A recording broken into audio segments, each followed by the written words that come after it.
Thank you for waiting. I finished checking your adventurer handbook. Here are your commission rewards. We have no other urgent commissions on the books at present.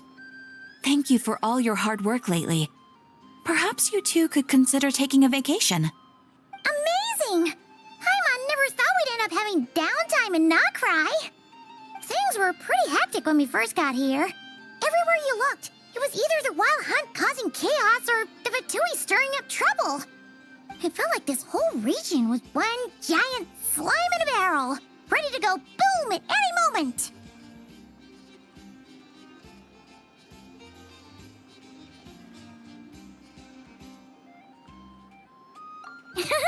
That's right! Another win for Tibet's top duo! Ah, yes.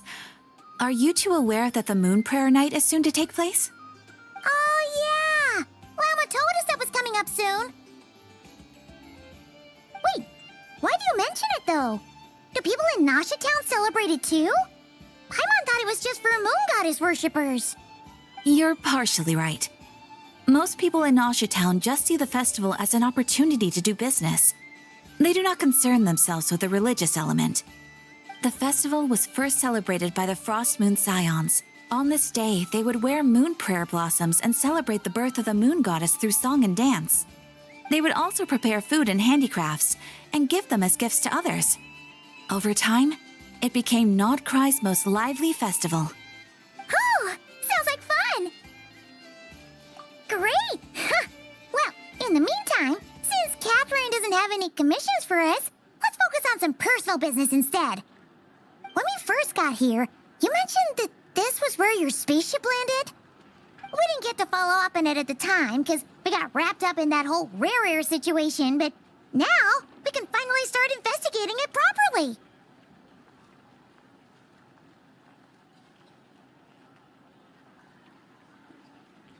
Well, there's a saying Paimon's heard around these parts, which goes, if you lift up a rock, you'll find something you weren't looking for. By that logic, you'll never find what you're looking for while you're searching, but the moment you stop looking, it'll jump right out at you. Could be worth a try though, right?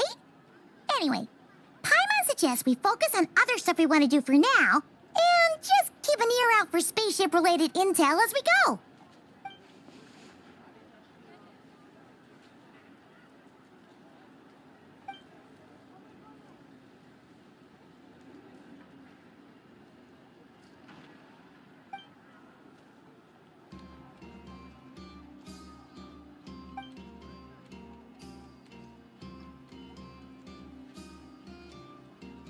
What's wrong? You look super serious all of a sudden. Huh? Paimon gets why you'd be concerned about Columbina, but what does the doctor have to do with anything? Oh, that's true. And now that you mention it, we're definitely overdue for a showdown with the Fatui. It is weird that he hasn't shown himself this whole time. What could he be up to?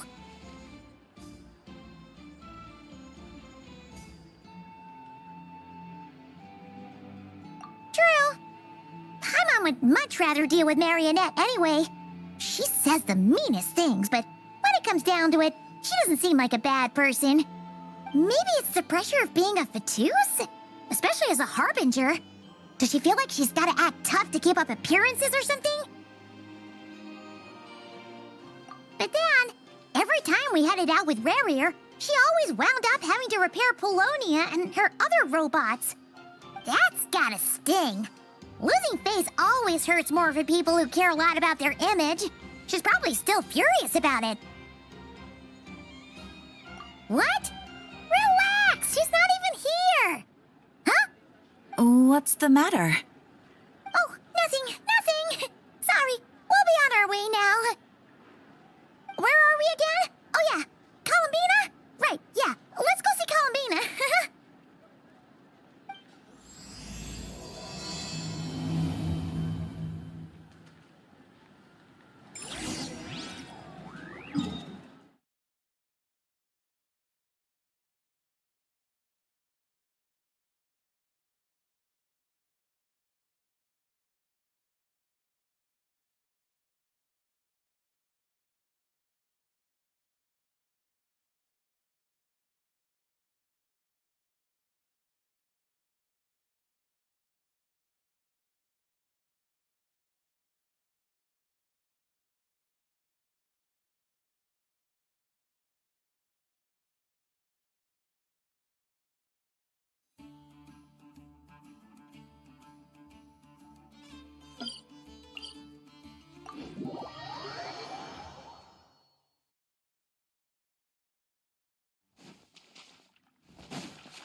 blown away!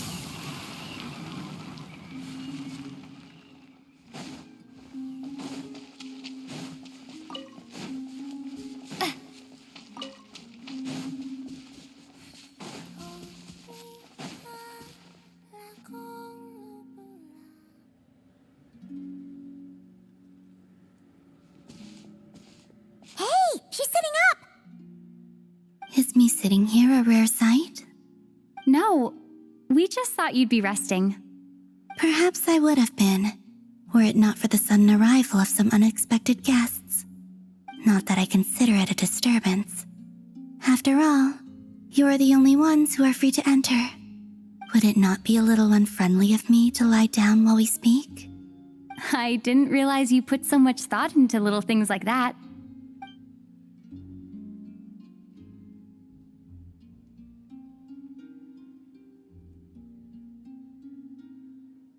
Only sometimes. There have been moments lately where I think about you and your companions. They are warm, mysterious, and cozy memories. Very few of my past memories are anything like that. They say that travelers return home bearing bags full of souvenirs. But my luggage was empty, and I believed it would stay that way. Return home? So, you're still planning on returning to the moon? Yes. This planet continues to reject me, reminding me that I do not belong here.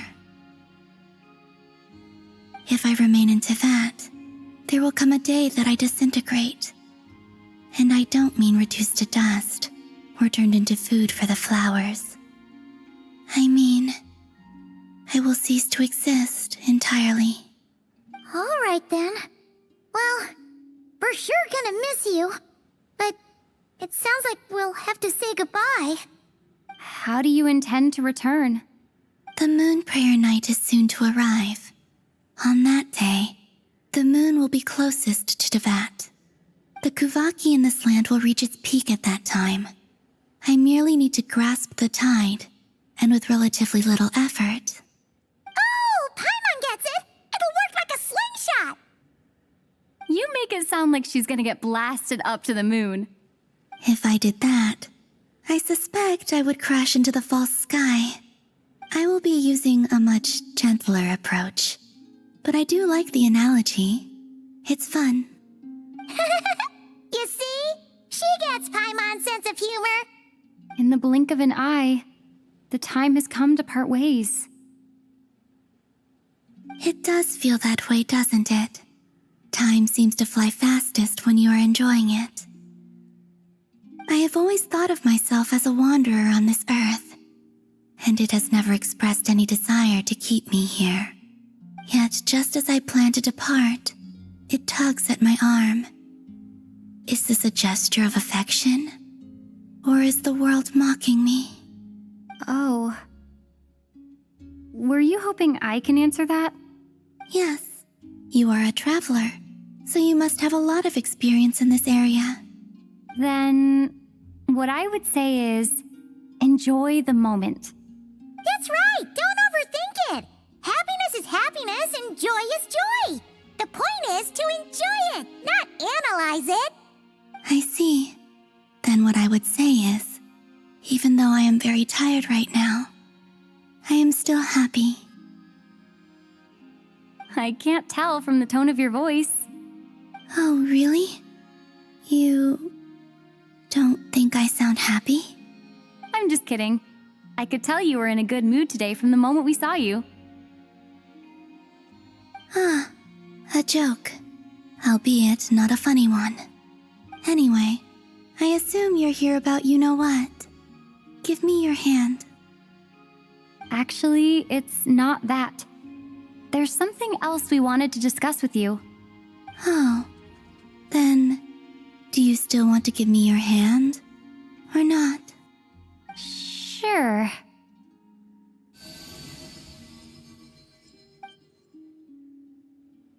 Thank you. So, I've heard that in the moon prayer nights of the past, people here would hold celebrations in the moon goddess's honor. Since you helped so much in our fight against the Rehir of Solnari, I think you deserve a farewell party before you return home. I haven't asked everyone else for their opinions on this yet, but I'd like to invite you to join the upcoming Moon Prayer Night. I've never joined a moon prayer night before. I'm not sure what I would even do. Oh, don't worry about that. We take care of everything. All you need to do is show up. Of course, there's no need to force it if you're not feeling strong enough. It's just, this kind of felt like a golden opportunity. But they call me Kutar, and the Fatui have an arrest warrant out for me. I shouldn't appear in public right now.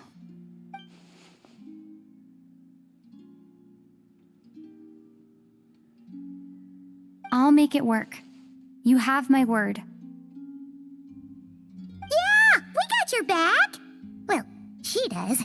Paimon's actually not too sure what she's planning. All right, if you're sure.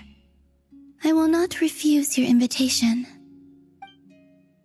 I suppose it wouldn't hurt to pack a few more sights from this world into my suitcase before finally learning what my homeland looks like. Oh, if you see Lauma, please tell her that my answer to the question she asked me is neither yes nor no. Rather, it is. There is no need. That was kind of cryptic, but sure. Guess it's between the two of you. We'll pass along the message. Bye for now.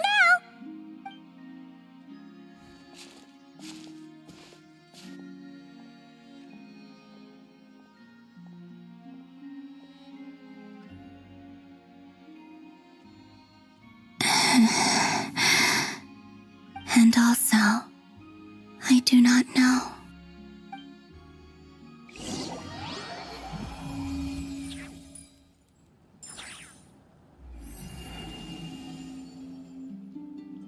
Since she's agreed to join the festival, let's go see who else wants to take part. Lauma's gotta be the person most familiar with the Moon Prayer Night. We should start with her. Also, what exactly is your plan to keep her safe? Not sure yet. I'll figure something out. What? Are you serious? And Paimon even gave you her vote of confidence back there. When did you become so sneaky? Hey, Lauma! It's us! Huh? Varka? What are you doing here? Beats me. I had a bit too much to drink last night, and when I woke up, I was on Hisi Island. Mr. Varka is helping to oversee Nasha Town's preparations for Moon Prayer Night. He is here to go over some details regarding the decorations and custom cloth designs. Right, yeah, that too. What do you mean, that too? Yes, celebrating this festival is a long-held tradition here in Nodcry. On this day, the crescent moon at the top branches of the verdant crest turns into a full moon, and the moon prayer blossoms bloom with a special radiance. Our people take these to be blessed omens. It's an especially welcome event coming off the back of all that nasty business with Rerir. Everyone got put through the ringer recently, and now they're looking to turn their fortunes around. The big shots in town all agree that a big, lively celebration is just what we need to rebuild people's faith in this place. No wonder Catherine said that people weren't so bothered about the religious element. That's right. It's become more of a local custom by this point. The celebrations have little to do with whether the religious stories behind this event are true or not. Even the Frost Moon Scions are eagerly awaiting the coming of Moon Prayer Night, despite now knowing that their past beliefs were founded on a falsehood. That's fair. It's a bit like the Lantern Ride in Liyue. It's a chance for people to enjoy themselves, not debate the existence of the Adepti. Oh, one other thing! We just went to see Columbina. We went ahead and invited her to take part in the festival this time. Hope it's okay. Wait, so... you mean she agreed to it? Huh. That's quite a surprise. Then I suppose that she intends to return to the moon on that day. Oh, yeah! It's kind of a complicated process, but basically, it's like a slingshot.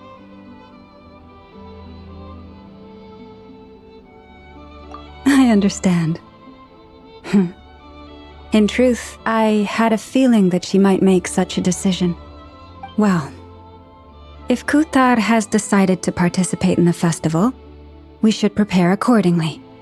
Yeah, exactly. She was saying how it could be risky for her to show her face in public. We were wondering if there was any way we could hide her. Unfortunately, the people who carved the statues did an excellent job of capturing her likeness. It will be very challenging to hide a goddess whose face everyone is so familiar with. Darn! We may have bitten off more than we can chew here. Nah, don't sweat the small stuff. We can handle that. Huh? Are you saying you have a plan? Not as such, no, but the most important thing with a festival is to keep the mood light and your spirits up. You can't go preparing for a festival with those long faces. You'll never convince anyone to enjoy themselves. The Mondstatter spirit is strong with this one. As it happens, I agree with Mr. Varka.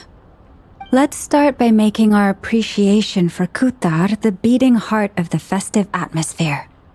And who knows? Once we get the ball rolling, perhaps everything will just fall into place. Hey! Did you catch that? Llama said the thing! Or close enough, at least.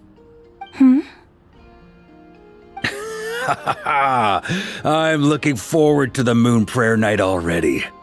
We have a festival in Mondstadt called Windbloom, and you can always tell which couples are celebrating it for their first time by the smiles on their faces.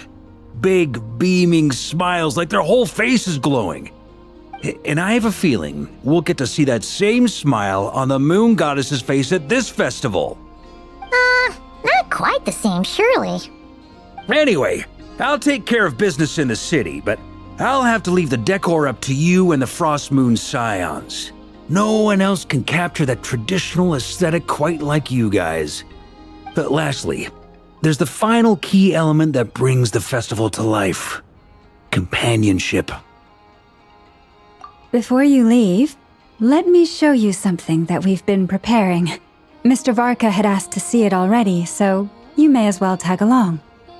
Also, I have some further questions about Kuthar's decision.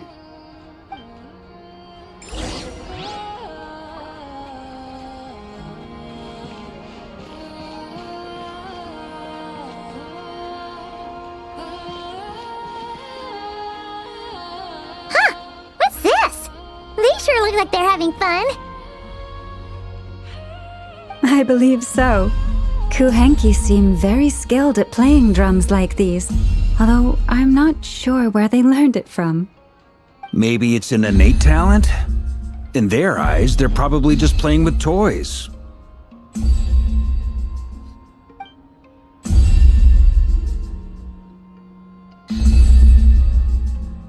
Wanatar! You want to play too?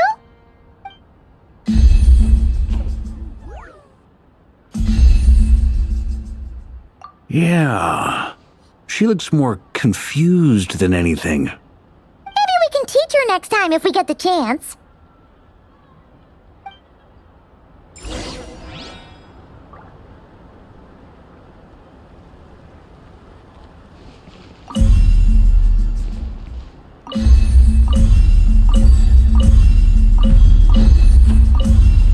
What are these floaty things?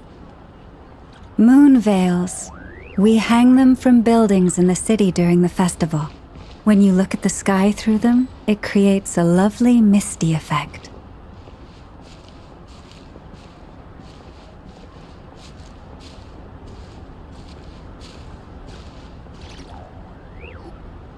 Everyone seems hard at work.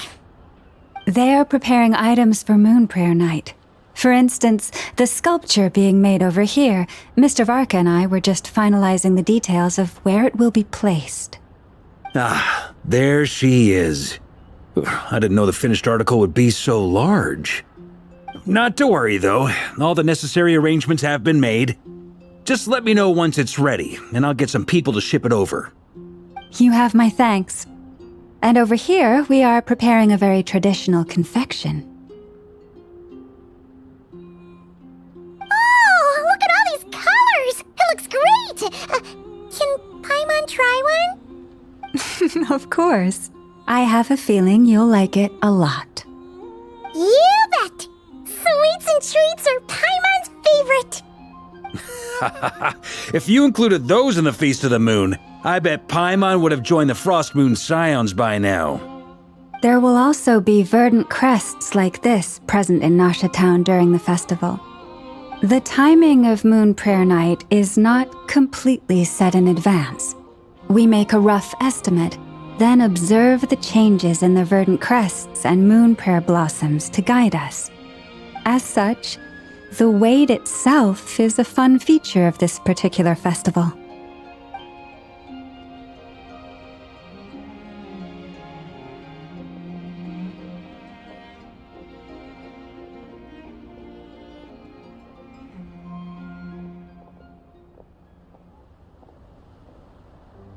Let's talk here.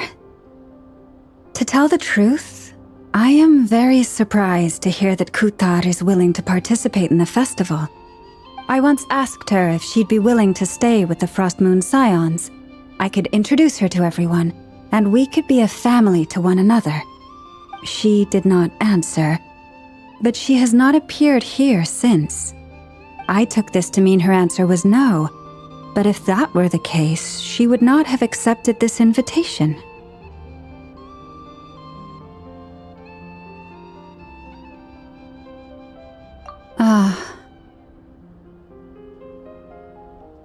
I see.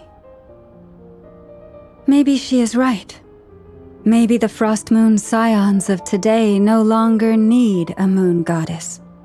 But my wish was not for her to come here and be worshipped as a deity. I simply wanted to offer her a place to stay. I'm sure she believes that showing herself here might invite Fatui intervention, and as such she does not wish to cause us trouble. But what really pains me about all this is that this is her birthplace. She ought to belong here, yet no one has been able to grant her shelter. I think I'm qualified to weigh in here. When someone's about to depart on a long trip, what they need is blessings, not burdens. We should wish her the best, not make the journey harder than it already is. Anyway, she's agreed to attend, hasn't she? All we need to do is simply respect her decision. I see your point. Yes, she will soon depart after all. Our job is to leave her with some happy memories. Besides, who's to say her journey to the moon is a one-way trip? It's not like she can't come back and visit if she wants, right? Paimon agrees wholeheartedly. Festivals are all about having fun, so let's keep it simple. All right, I'm gonna head back to Nasha Town soon. Want to come with? I'm guessing you have some other folks to visit there. Sure thing, let's go! Bye for now, Wilma! Thank you all. Goodbye.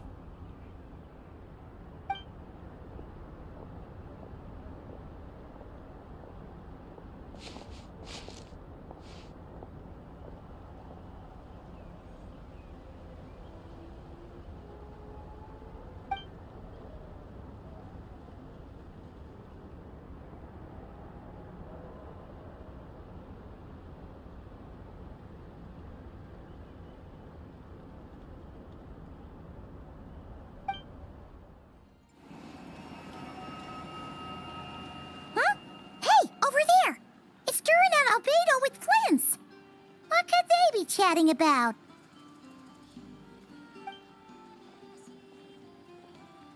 Your guess is as good as mine.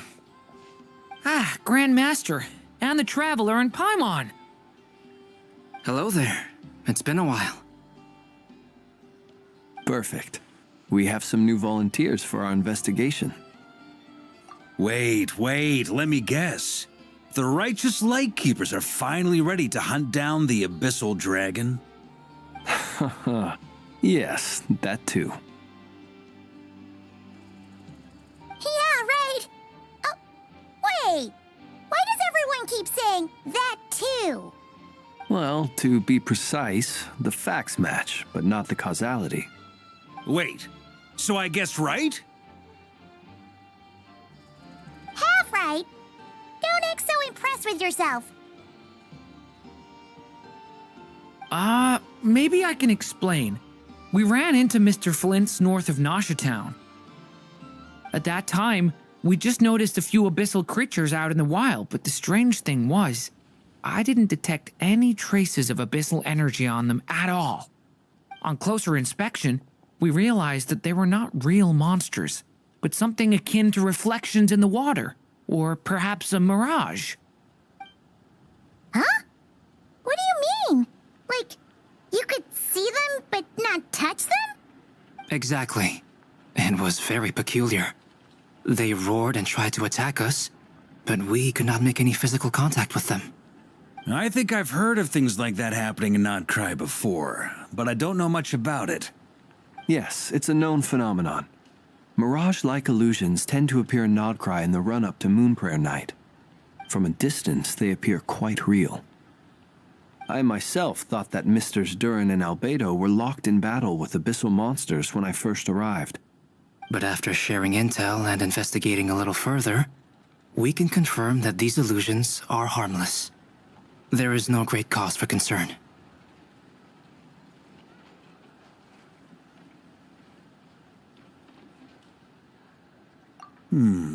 All the Mirage stories I've heard are either animals, rocks, or small houses. Abyssal monsters, though? That's a first. It's a first for me, too. So I'm planning to look into it further just to be on the safe side. I intend to inspect a few more locations. What about you two? Any plans? Alice contacted me a few days ago. She'd like me and Durin to assist her with an experiment. But we lost contact shortly after receiving the message. I'm sure that comes as no surprise to anyone familiar with her. We don't know when the wind will blow, yet when the wind blows, we will know. That, in a nutshell, describes how Alice operates. Yeah, that tracks. Okay.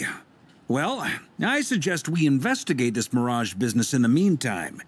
It's piqued my curiosity, and I'm pretty sure I know someone who will already be 10 steps ahead of us.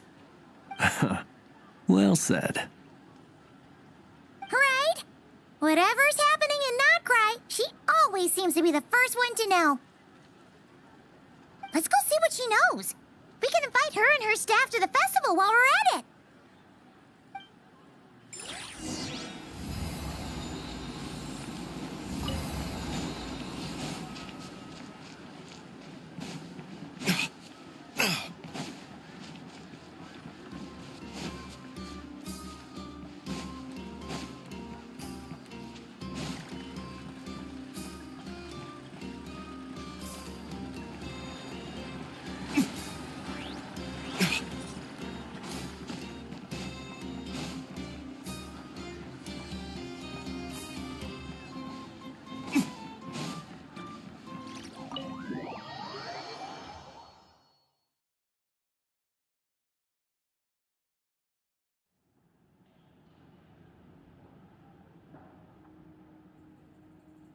You're right, I have noticed.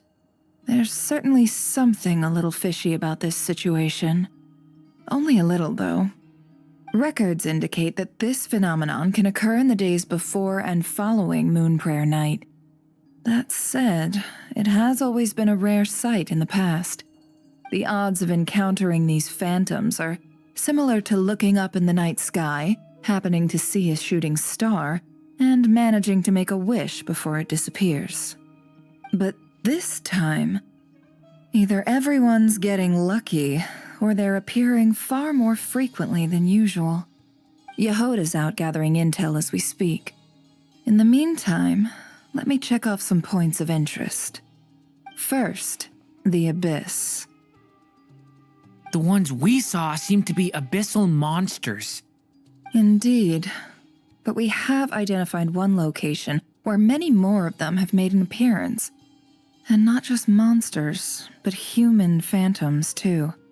Given the scale and nature of the phantoms, it's almost as if someone's last memories are coming to life. Or perhaps the memories of multiple people. Oh. So you mean the phantom monsters are hunting down the phantom humans? Exactly. The phantoms can interact with each other, but we have no means of intervening. In addition, some of the human phantoms would seem to be from the very distant past. This is clear both from the clothing they wear and the stories they tell. They claim to be from Hyperborea, a name which I've heard from Lauma before. If this is true, it means they must be from 6,000 years ago. Did Paimon hear that right? 6,000 years? It sounds like this merits further exploration. That'd be a big help. I'll leave it with you, Albedo. My knowledge of ancient history is non-existent. I used to doze off every time the pre-Knights Favonius era came up in class. It's quite a miracle that you were able to understand these phantoms' speech, given how long ago they lived. I suppose you're right. But I'll leave the archaeologists to ruminate over that conundrum. As an intelligence broker, my sole interest is in the value of the information I gather. Which, in this case, hopefully means earning myself some good favor with our dear Lady Moonchanter. So calculating. Whew, this intel broker logic always catches Paimon by surprise. Sounds to me like we could split the work up. I think the abyssal phenomenon is best left to Albedo, Flints, and me. Agreed. It coincides with my duty as a lightkeeper. For my part, I'd like to understand the abyss better. Even a little knowledge would go a long way.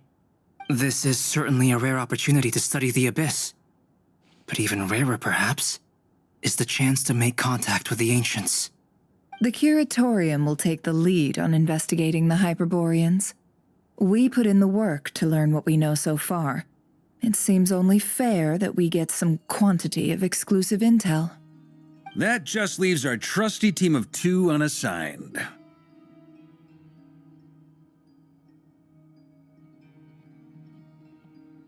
Since you became an honorary knight, of course. This was part of my grand plan all along. Ha ha ha! Oh yeah, by the way, we managed to convince Columbina to come to the Moon Prayer Night celebrations. Would you and Yehoda like to join too? She agreed to that? Huh. Quite an achievement. Never underestimate the traveler, I guess. I'd be happy to join. No point shutting myself inside when the streets are all decked out. I doubt any clients will be visiting during the festival in any case. And Yehoda loves a party, so I'm sure she'll jump at the opportunity. No. No. No. No. No. No. No. No. No. Way to contradict me in front of... Wait. No, that's not what I have bad news, boss. So many people. All right, everyone inside. Quick.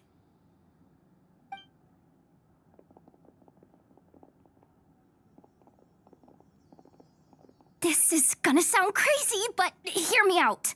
I saw one of those phantoms at Star Sand Shoal, and it was some sort of flying ship. Like a spaceship? That's gotta be the one you came to Tibet in. You said you saw the same thing through the moon marrow, right? Huh? You already know about it? Ugh, I thought I was gonna blow people's minds. Turns out I'm the last to find out.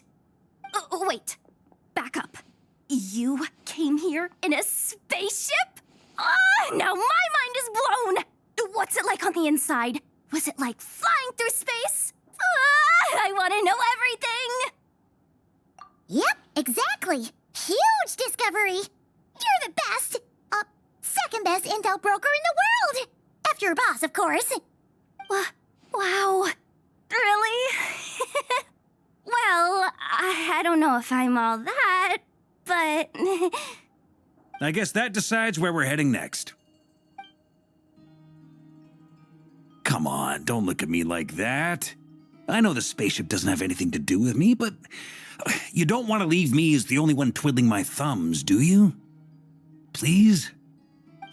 Fair enough. You can tag along. In that case, let's meet back here to discuss our findings once we're done. I wish everyone a productive investigation. You too.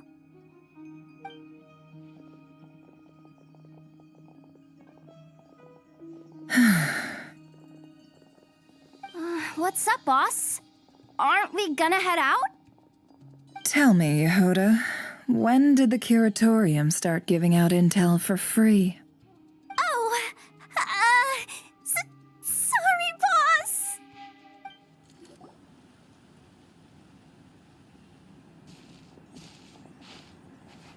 Wow, what do you know? Yehoda was right on the money. This Phantom really is your spaceship. But that's so weird. Why would it show up here? Is it some kind of projection? Or a ghost? Like, maybe it no longer exists, but somehow it left an afterimage? Ah, you're already here. Miss Lauma, what a surprise. I thought you were busy with festival preparations. I was, until one of our people informed me that a strange sight had appeared at Star Sand Shoal. No one's ever seen something quite like this before. I thought I should see it for myself. Same here. Oh, so we heard that these things appear around the festival period. Any idea why that is? Unfortunately not. We have very limited information about them, since they can't be interacted with. And no human phantoms have ever made an appearance before now. The most we've been able to deduce is that these sightings appear to be connected to the increase in Kuvaki energy around this time. Yeah, seems like that's all we can do. This is all so confusing. Allow me to lend you a hand.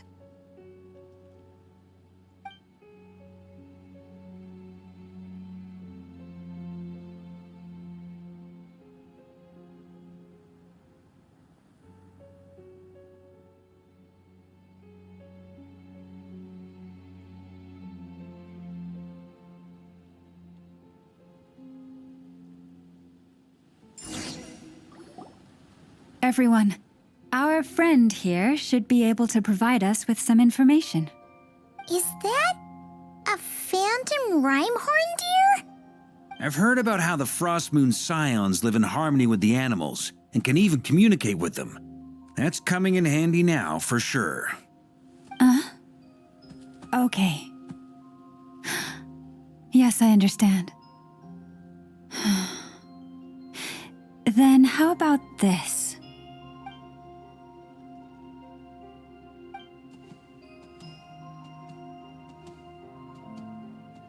Oh, it's leaving. It appears to share our curiosity about this giant spaceship, so I asked it if it wouldn't mind investigating along with some friends. In return, I told it about some nearby spots where the wild fruit grows abundantly. We may live in a different era from these phantoms, but I trust that the terrain, climate, and ecology here are more resistant to the effects of time than some things are. Let's give them a moment and hope for the best.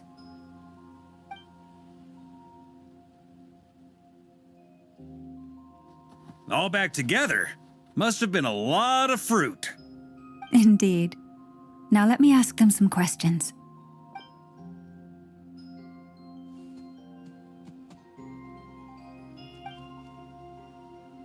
It did find a lot of wild fruit, enough for them to feast for a long while. This puffin circled in the air several times, but didn't spot anything out of the ordinary. Certainly nothing to do with the spaceship. Huh. Well, it definitely makes sense to get a bird's eye view. Indeed. Other than that, I was also thinking that the world these phantoms see is also different from ours. Oh, I get what you mean. The wild fruit exists in both times and spaces, but there might also be things that only exist in that space-time, which we can't see. Good point. Great thinking, Llama. Blunthorn rhinos can use kuvaki to shift great rocks, but this one says it couldn't get that ship to budge by even an inch. The sniffer mole tried too, but despite being a skilled digger, it could not get through. They say that the spaceship looks robust and undamaged. It seems completely impervious to any and all attacks. Whatever lies within is well defended from harm. So, just like us humans, there was nothing they could do about this spaceship either. Yes, still, they deserve our thanks. We are grateful for all your efforts, dear friends. Now go, and enjoy your feast. I've noticed some other human phantoms gathered nearby. Come on, let's go talk to them.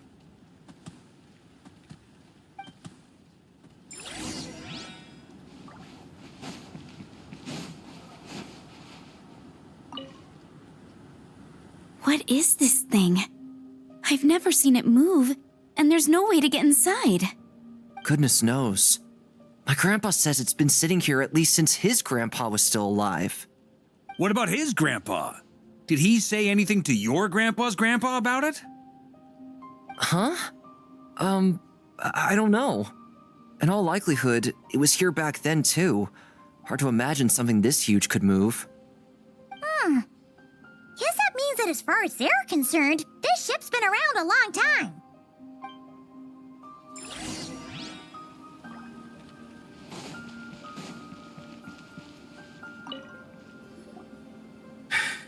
Come on, brothers. If we can get even a small chunk off of this thing, it's gotta be worth a fortune. Today is the day we strike it rich. Huh? You mean Paimon? Yes, brother, I shall join you. Let's make our fortune. We should go with them. What the? This thing is crazy tough. I can't even scratch it. What's it made of?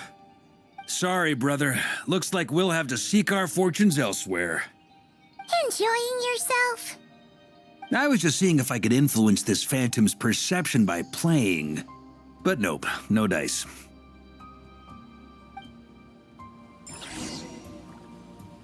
I'm sure we're all starting to build up an idea of what's going on here now that we've spoken to some of the people. These phantoms are reenacting real historical events in Nodcry. It's almost like we're in some kind of interactive stage play. We can talk to the actors, but the plot is fixed and we can't influence it. It makes sense. History is set in stone. The objective facts of the past cannot be changed. Paimon totally thought you were just goofing around earlier. But actually, you were doing some serious investigating. Of course I was. Anyway, at this point, I think we're forced to conclude that although the Phantom spaceship is right there in front of us, we aren't going to learn much about it from these people.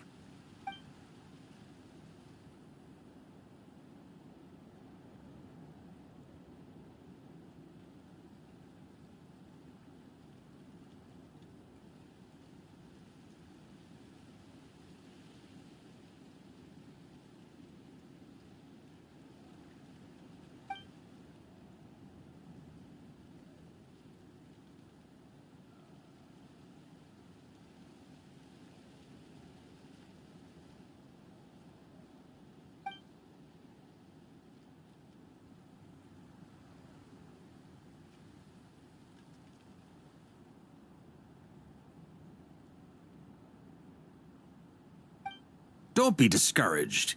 If nothing else, this is proof of the ship's existence. And think about it. So many people tried to hack their way inside, but no one could get the door open. It's made of very tough material. To me, that says that we'll either find the ship itself or the story behind it. It's just a matter of time.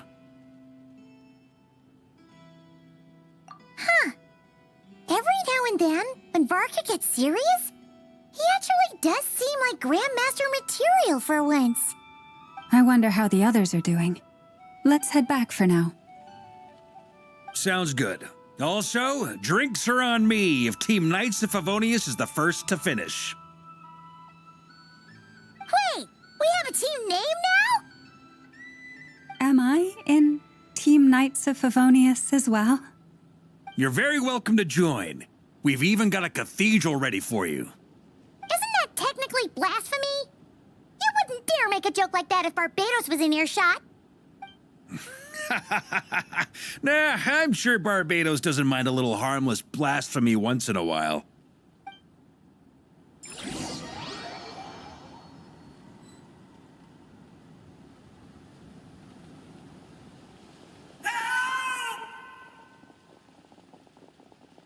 Oh, no! Get away! Oh.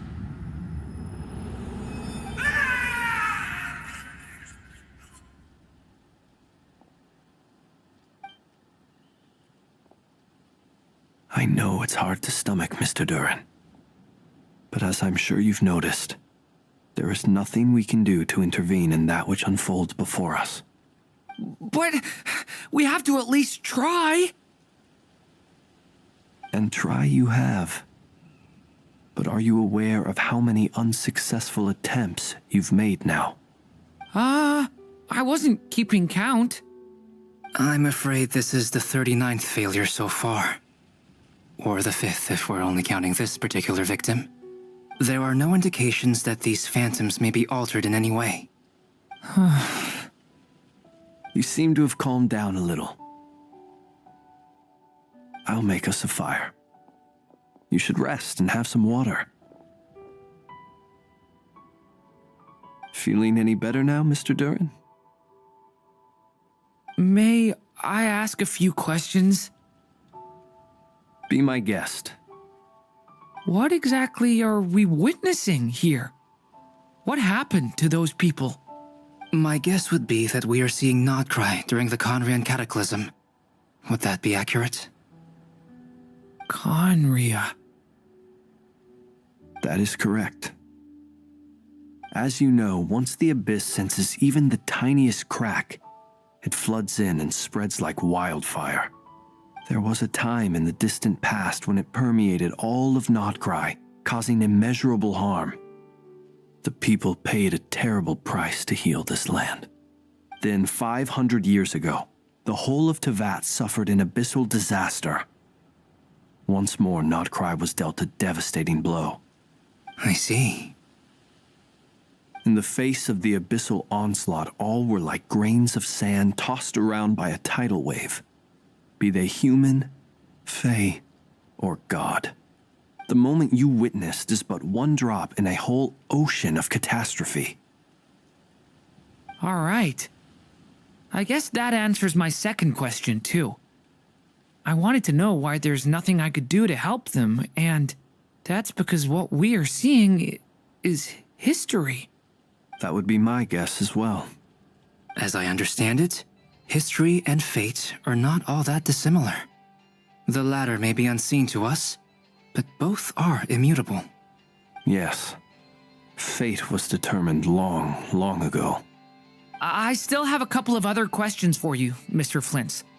You mentioned more than one abyssal disaster that has struck this land in the past.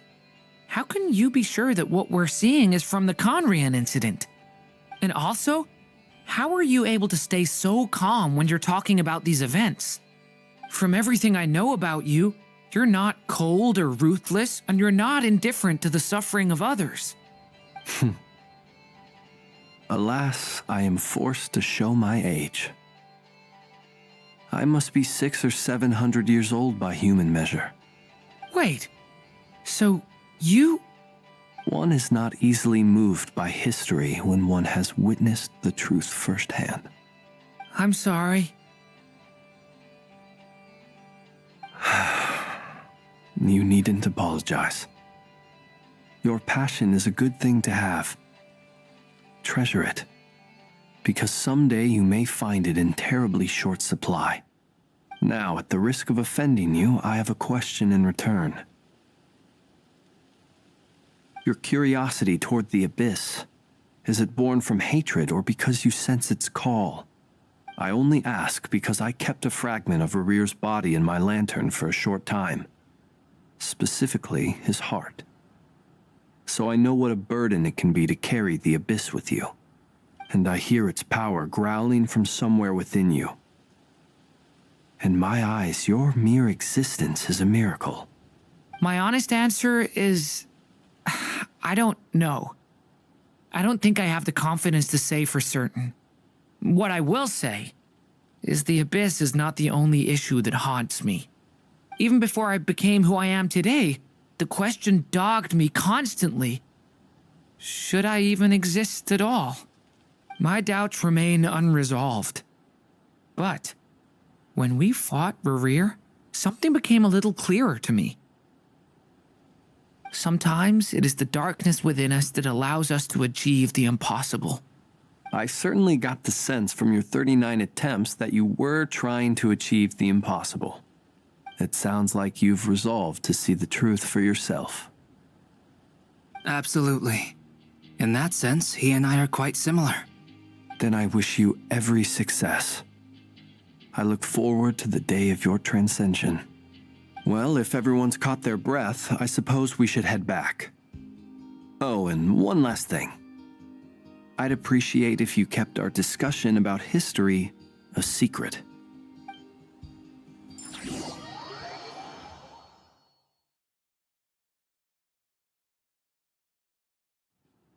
Incredibly, our separate investigations led us all to the same conclusion. Hooray for consensus! Yeah, but we barely learned anything, though. I totally thought this would be the motherlode. Talking with the ancients? I mean, come on! But nope. All we got was useless snippets of conversation. And all this stuff about moons and hyperopia. What a load of baloney. Seems like people back then had a few screws loose. I understand your frustration. We found the same issue. Each phantom only showed a very brief moment in time. There isn't much value to be found in these miscellaneous fragments of a civilization's history, no matter how glorious it may have been. If there's a silver lining, it's that these phantoms are harmless to the present reality. They shouldn't get in the way of the festivities. Paimon agrees. And not just because it's the first thing she understood in this whole conversation. You look disappointed, Nefer. Is something the matter? What do you think? We all worked our tails off, but the only one to gain anything from it was you, Lady Moonjanter. Well, please do share the Hyperborean records with me. I will gladly inscribe them in our people's documents. Oh, duh! Yeah! That was it! Hyperborea! Hyperborea. I'm serious. Only an expert in the Frostmoon Scions and their history can turn these records into valuable research material. The alternative is to let them gather dust on the Curatorium's storage shelves until the pages turn yellow. Nefer, you're wise enough to know that cooperating and sharing the profits is the best course of action here. Well, that goes without saying. Sure, let's do that. Huh? But didn't you say we aren't supposed to give out intel for free? Sorry. Shutting up. Now is not a good time to push Nefer's buttons. Anyway, back to Moon Prayer Night. I'm thinking that we should prepare something a little special, aside from the usual decorations and so on. You mean a parting gift? Can't go wrong with food. Although, does food go bad on the moon? Perhaps a lantern would be a better choice. It might be dark up there. It could prove difficult to light a lantern on the moon. Magical stones might serve that purpose better. What about A clockwork mecha model from Fontaine. I've got a whole bunch at home. I use them for fighting practice in my free time. None of these sound like things she would be even remotely interested in. But we don't interact with her enough to know what she likes. Yeah. It would really save us the guesswork if someone could find out what she's into. Wait, what the? Traveler? They're all looking at you.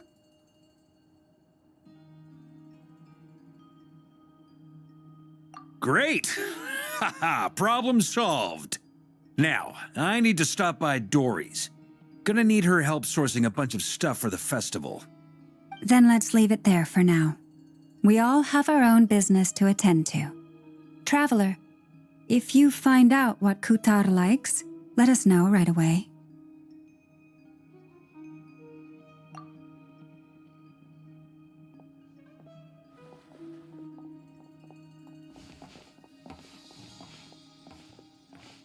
Is something the matter?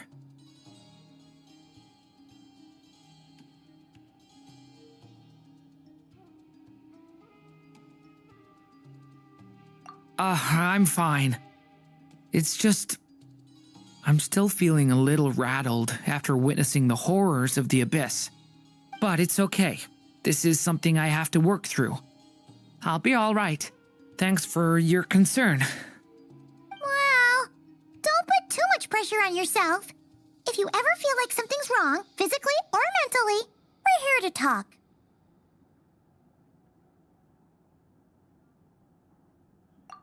Come on. Stop treating me like a kid.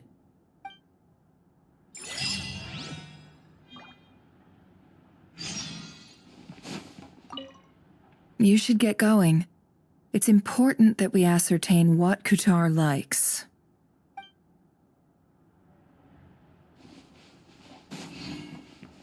Which is why we need a lantern guaranteed to work on the moon. Yes, I have a few ideas, but the lantern itself is the easy part. The real issue is how little we know about the lunar environment. Wait, you two are serious about this? Let's just say I'm intrigued by these shining magical stones that Mr. Albedo has mentioned.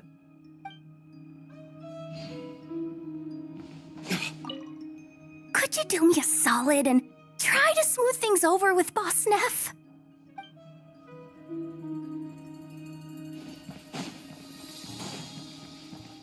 Miss Lauma, would you accompany me into town?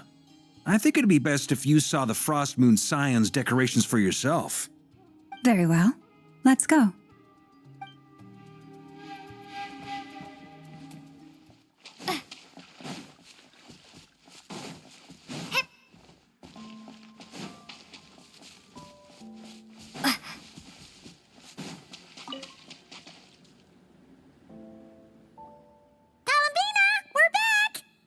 Huh? She's not here. Weren't there a few Kuhenki here last time, too?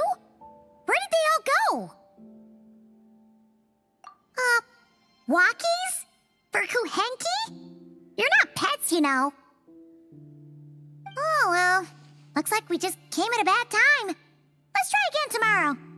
There's still a few days until Moon Prayer Night, so we're in no rush. Besides, she needs time to rest anyway.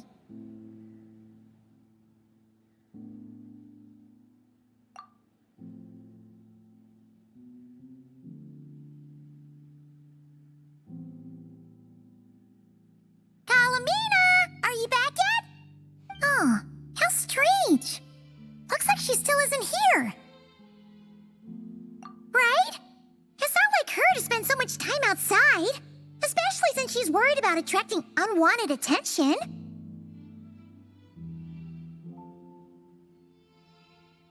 What about Luonatar? Luonatar, you there? Hey! Do you know where Kalambina went? Sorry, didn't understand. But if you know where she is, could you take us to her? Yeah, that's even even stranger. What about him? Oh, that's not good news. They change color when Columbina gets weaker, right? And they look super pale right now. Good idea. She might know what's happening.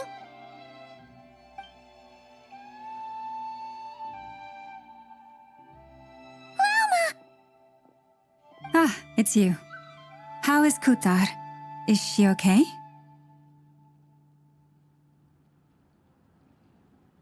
No, she hasn't. I came here to check on her after I noticed the flowers had changed color. Based on past precedent, she must be very weak right now. Even getting up to walk would be a struggle. It seems unlikely that she wandered off outside. Not to mention that she doesn't do that at the best of times either. So yeah, this is super weird.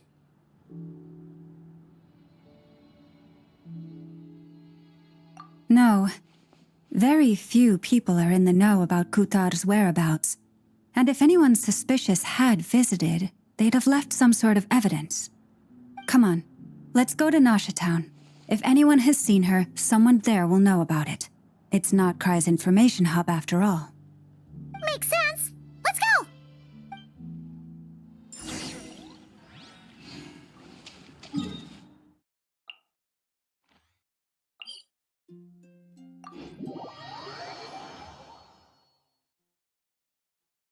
I don't need an umbrella, but you can use one if you need.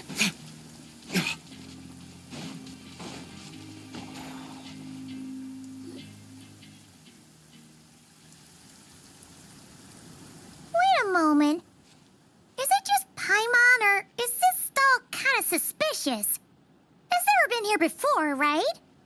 No, I don't recognize it. Alas, your free and easy adventure time is over. Now, prepare to face the final boss of Nod Cry. Whoa! Where'd that voice come from?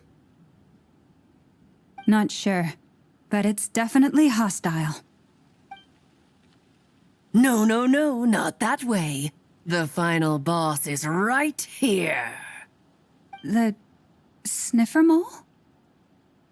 That's the final boss? Surely not. Also...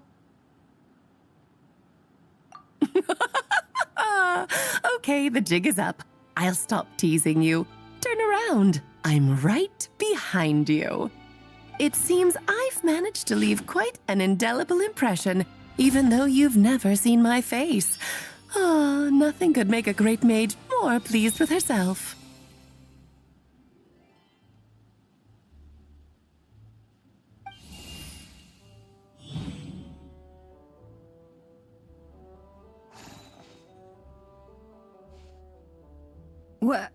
What is going on?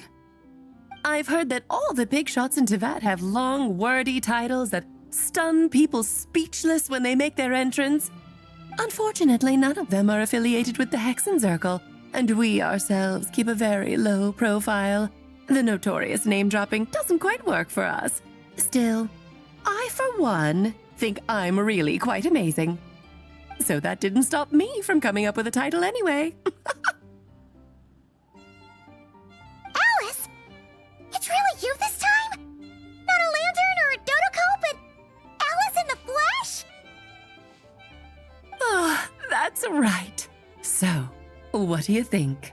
How does it feel to finally meet me? You look like... What is that supposed to mean, I'm the mother of Klee, Teyvat's #1 cutie. How old could I possibly be? So she's a friend of yours? Kind of. This is actually the first time we've seen her in person. I see. Madam Mage, that was, quite a powerful entrance. I certainly won't be forgetting it anytime soon. It's okay, Lalma, don't force it. Paimon will do the honors. This is Alice from the Hexen Circle. She's a friend of ours. And of Arcus, too.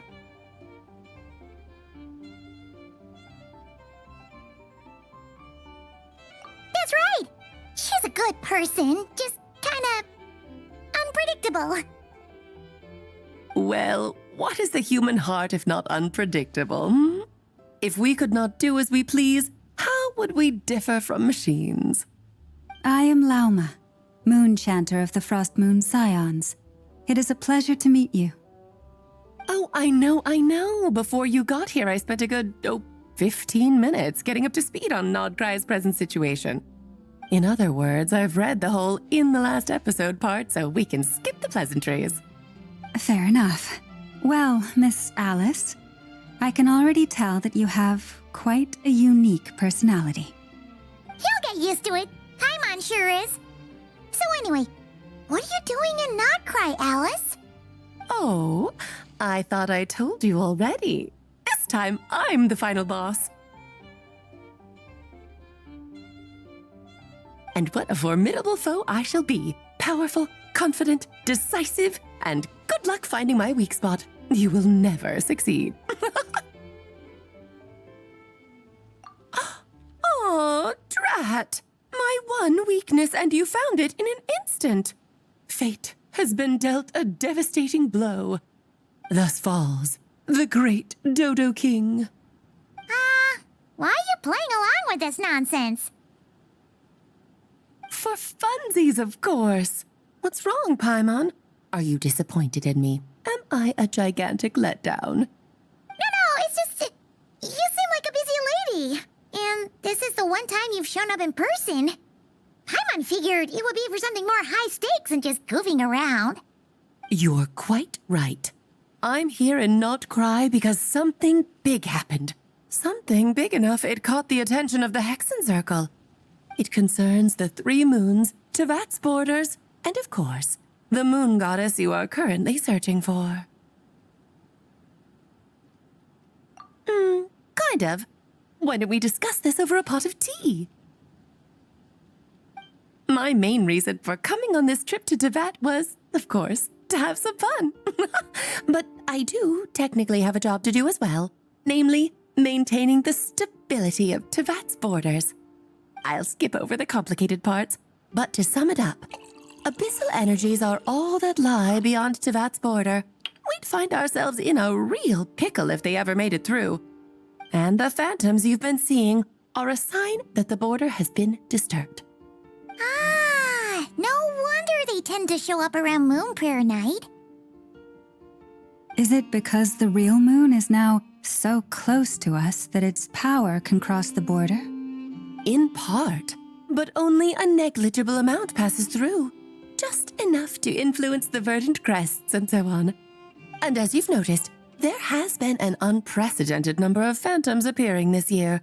The influence of the moon beyond the border cannot explain this. No, there is another far greater factor at play. The trilunar syzygy. A trilunar syzygy. Eons ago, before the heavenly principles came to Tevat, it was the then 3 moon goddesses who controlled the laws of this world. Oh, that's exactly it! The 3 goddesses split these powers amongst themselves, promising never to consolidate them into one singular body. This was meant to keep the world stable. But, fast-forwarding to the present, the eternal moon's marrow is with you, while the iridescent moon's marrow, which should never have appeared in this world, has been retrieved. Add that to the presence of a moon goddess in the flesh and... the power of all 3 moons is gathered here in Nodcry. There hasn't been an event like this since the War of Funerary Flame. And it's having a noticeable effect on Tevat's borders. Because I wish to give my darling daughter a peaceful, sunny environment to grow up in. Is that a good enough reason? Kinda sounds like you're dodging the question, but it does make sense. Well, that's one reason anyway, and the most important one. The others are a little complicated to explain. For instance, cleaning up after dearest Miss R. Albedo could tell you more about that if you're curious, but right now, I have a more important question to ask you. Why are you collecting the moon marrows? I see. Nicole told me about that legend once. Nicole? You mean meet Anne? Oh, so you remember. Yes, of course. That was a story about fate, her area of expertise.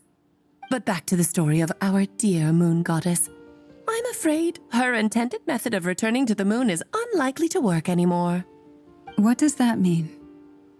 She may be missing, but she hasn't gone anywhere. She has disappeared.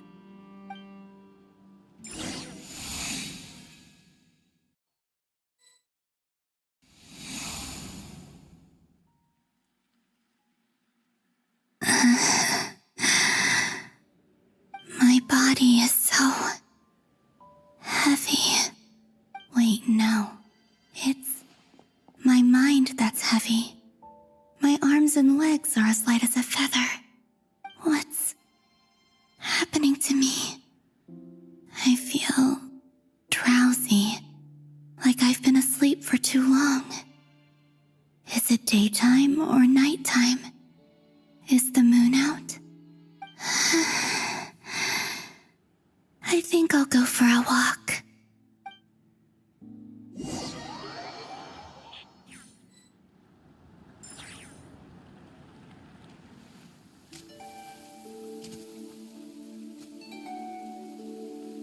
Are you out for a walk too? Huh?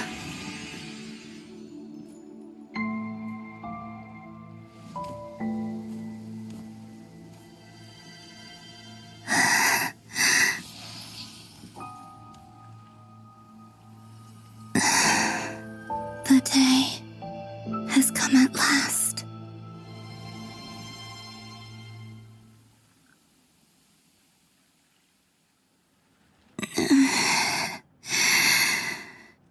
Have I grown so weak that I can't even sustain my physical form? But Moon Prayer Night is nearly here. I was so close to returning home.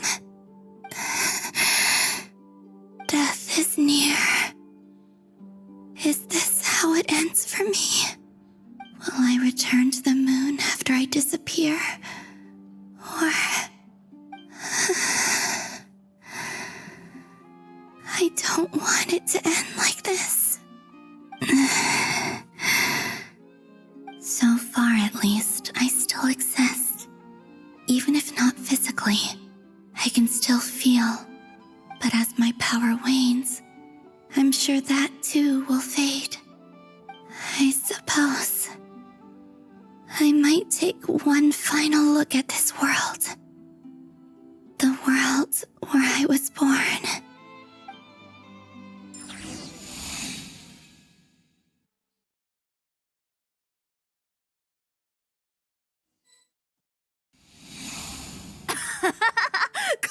Come on! Wait for me! The Frost Moon Enclave. How much it has changed since I was born. These decorations, they're so heavy. It's times like this when you kind of wish men could be priestesses and acolytes. How fascinating. I've never had the chance to be privy to people's private lives in this way. In the past, people would get so solemn and serious the moment I showed my face, like they were frozen stiff. Karina, Lametti, it's time to eat. Coming. I want to watch them a little longer.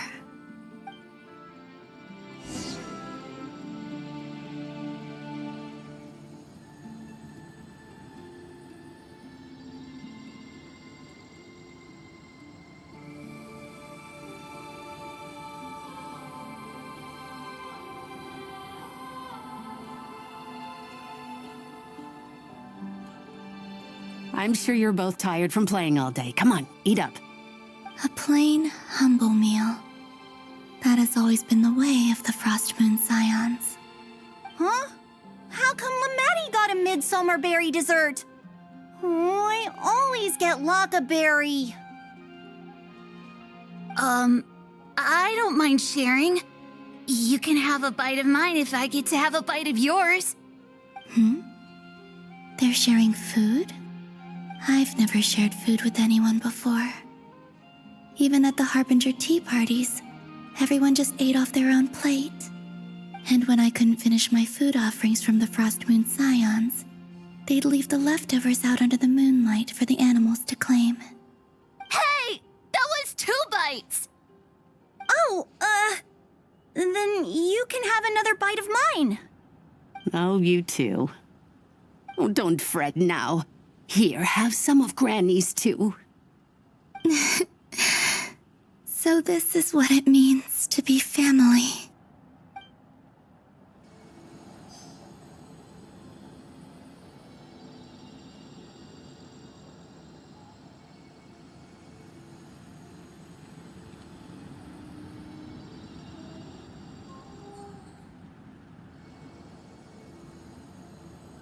So just fill these balloons with air, right? Yep. Try a couple now to test things out. The rest can wait till Moon Prayer night. Think fast. Rita! Teasing an acolyte of the Frost Moon Scions? Surely that's a punishable offense. Take this!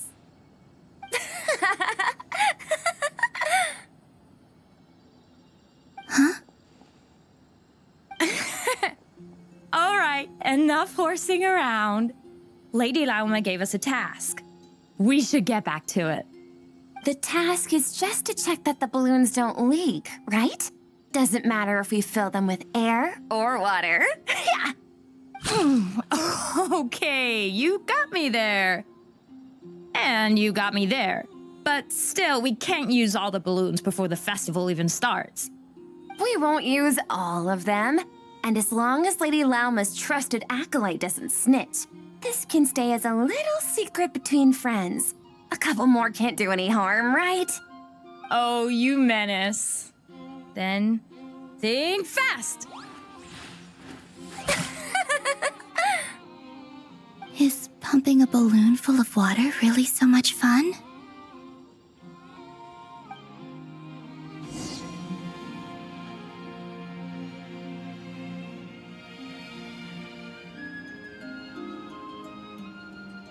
I'm seeing so much that I'd never usually get to see.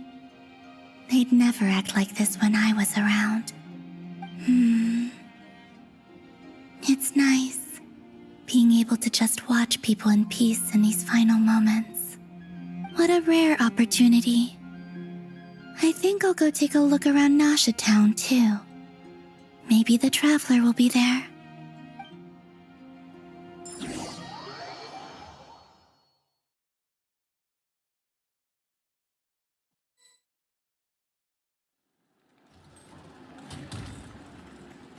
After the War of Funerary Flame, the moon goddesses were no longer recognized by Tevat.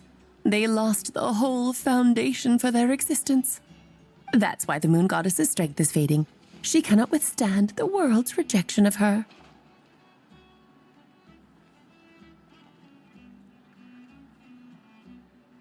To be more pedantic about it, the moon goddesses did something to offend the heavenly principles, and that's why they were ousted. Something of a recurring theme in Tevat's history. Theoretically, speaking so candidly should put me in their crosshairs too, but they can't tell me what to do. I'll say whatever I want. Anywho, the Moon Marrow energies were but a drop in the bucket for her, and that battle against the Ray Hair of Solnari only weakened her further. Fortunately, it happened close enough to Moon Prayer Night when the Kuvaki concentration here is high. That's the only reason she managed to survive this long. What do you mean, fortunately? You said she disappeared. We're too late. Oh, what a headache. I thought this was all common knowledge. I guess I have some more explaining to do. Okay, buckle up. It's time for another lecture.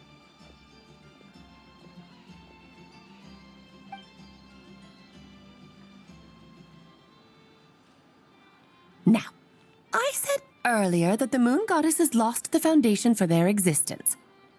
The reason for that has to do with the natural order. Basically, the rationale for their existence in Tevat was lost. The same logic applies to the present moon goddess, too. Consider her existence so far. Her comrades in the Fatui called her Damselette. And she was worshipped as Kutar by the Frost Moon Scions. But these connections have now been severed, whether by her hand or yours. So, the rationale that once sustained her existence is now gone. Wait, we did that to her? Oh, well, strictly speaking, yes. But let's not start pointing fingers, shall we? I'll only end up as the big bad villain, and that's not the kind of final boss I want to be. Of course I do. I'm only the greatest mage in the whole entire world. Now, if you wish to find your moon goddess, there are two problems we need to solve. Firstly, we'll need to strengthen the connection between her and Tevat, at least enough to sustain her until Moon Prayer Night. Strengthen her connection. But does that mean I'll have to rally all the Frost Moon faithful behind this? I'm afraid a bygone faith and a former home won't be of any help to her now. Do you know her name? Her name? Yes. Names are very important things. A name is a fundamental concept that anchors one's entire existence. Then your first job is to find it. As a moon goddess, I'm sure she must have a name she identifies with. Neither Columbina nor Kutar is her true name, and she's never really accepted either of them. So, finding out her real name is enough to sustain her existence? Yes, I know it sounds like a small step, but every journey begins that way. So for now, that's all we need to focus on. The second problem is with her plan to use the moon marrows to return to the moon. Unfortunately, piercing through the false sky will take an enormous amount of power. Given her current condition, she won't be able to provide anywhere near enough power, even if she recovers her physical form. But no need to fret. Nicole's the expert in this field, and I'm sure she'll figure something out. Wait, Mage N is going to help us out too? That means we've got 2 Hexacircle mages on the case. This is turning into a pretty big deal. Actually, this is more of a side quest for me. Like you said, I'm a busy lady, so I can't stay for too long. I'll have to return to Tevat's border soon. That's the upside you get for looking out for my little Klee. Hopefully that will incentivize you to carry on keeping her company in the future. Anyway, jokes aside, you'd better get moving. It will take quite a miracle for the moon goddess's consciousness to hold out till Moon Prayer Night. Oh, I suppose I might as well tell you where Nicole is before I leave. Off you go now. Time to meet your new friend. Oh, yes, and a little suggestion. Don't forget to mind your heads. What? I wonder how Durin's doing. I should really go see him before I head back. You really are super busy. I most certainly am. There's so many children I have to keep tabs on just in Mondstadt. Durin, Albedo, Venti, Varka. Klee didn't make the list, huh? Of course not. Klee is my pride and joy. I have no qualms about her, because she's the best child in the whole wide world. Yep. Klee's a little angel. I'm glad you agree. Well, all the best. See you when I see you.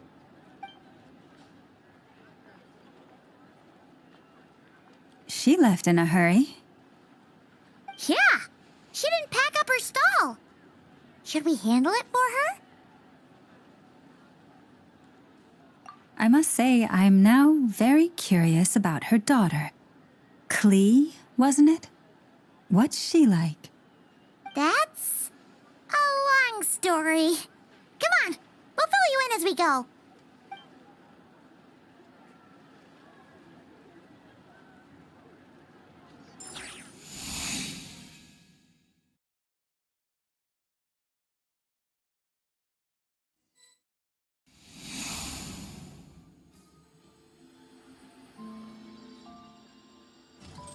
What a lively place. I've never experienced Nasha Town like this before. Hey, you old geezer! Your hammer's rusted through! Who are you calling old geezer? Are they quarreling? I'm looking right at him! You've really gone downhill since giving your daughter free rein in the workshop. Can you even swing a hammer anymore? It shouldn't take you days just to fix a single chair! You might as well use that hammer to massage my back for all the good it's doing. Don't run your mouth, or you'll get a back massage that'll put you in bed for the rest of your life. Look, the materials haven't arrived yet, all right? You know how busy it gets in the days before Moon Prayer Night. I'll bet you send all the materials to your little princess. Blood's always thicker than water, huh? All right, you've made your point, Uncle Koski. As soon as the materials arrive, fixing your chair will be the #1 priority. And Dad, if you've got time to chat, why don't you lend me a hand, See? Lolka knows what the score is. I guess they're friends. But the way they spoke to each other was so ugly. Then again, it wouldn't be the first time I've seen something like this. Columbina! Sing outside my door in the middle of the night one more time, and I'll unscrew your vocal cords. You hear me? Oh, Sandrone.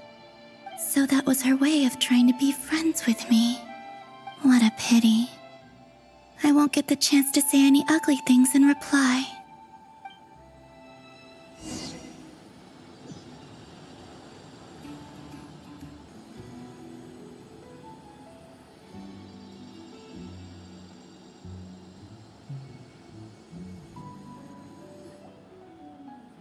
Hey, have you decided what to give her for Moon Prayer Night? I sure have. She's gonna get the surprise of her life when she's least expecting it. Then I'll whip out the ring and pop the question. The surprise of her life. What a fun turn of phrase. Cool, I get the picture. You can spare me the gushy details. Ooh, looks like we have a customer. Hello there, ma'am. Would you like some Moon Prayer Night candy? Huh? Is he talking to me? Can he see me? Here you go.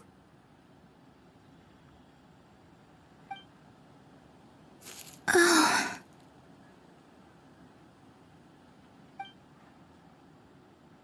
Come back anytime. Right.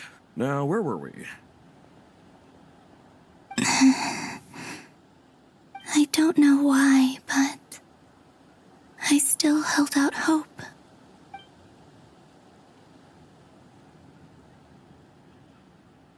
The most important thing right now is to find that mage. This name thing seems super important too, but where do we even start looking?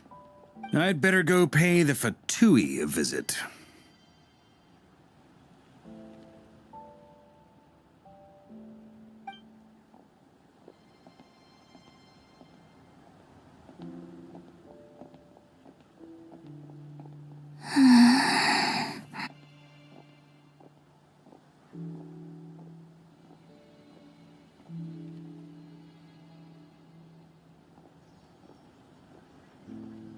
Columbina?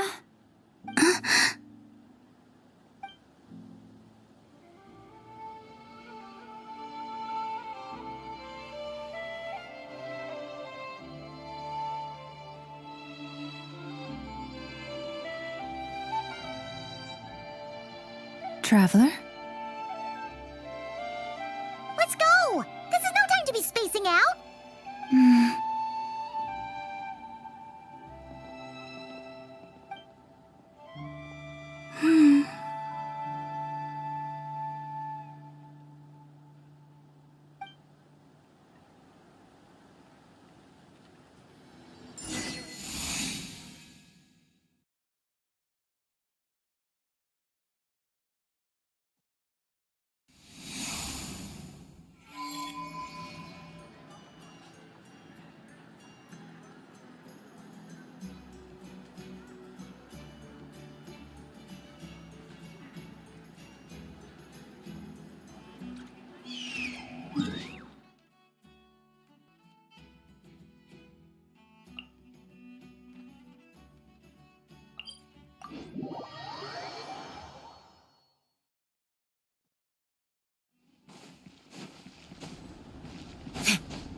are they going?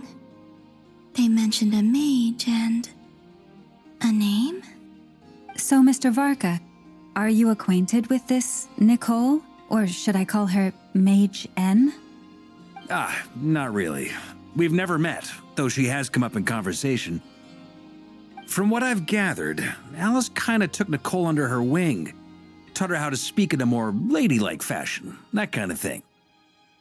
Huh. Hard to imagine Alice as an etiquette coach.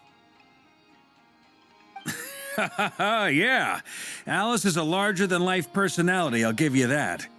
But then again, that's why she's able to draw such an eclectic mix of people into her inner circle. If I remember correctly, being an interesting person is actually one of her main entry requirements. So, if you ever wanted to join the Hexenzirkel, I'm sure you'd both be eligible to apply. Hey! Don't go around making promises on Alice's behalf! I wouldn't dare. I'm just trying to paint a picture of the Hexenzirkel for you. Okay, sure. Anyway, since none of us have ever met Nicole, how are we supposed to find her?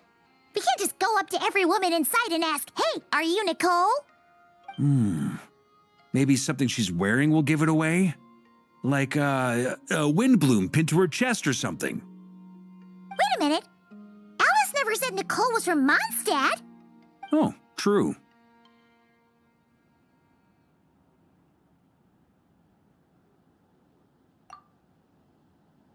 That would be... this young lady, then?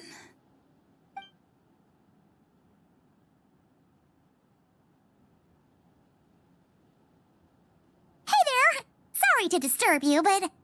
are you Miss Nicole? Varka, Knight of Boreas of the Knights of Favonius.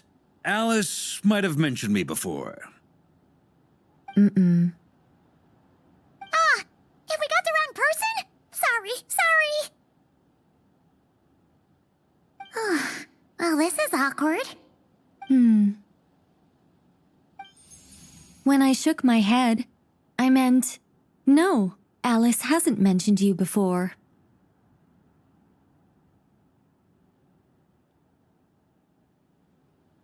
Huh? Where is this voice coming from? My apologies. For certain reasons, I am unable to speak. This is the only way I can communicate with you.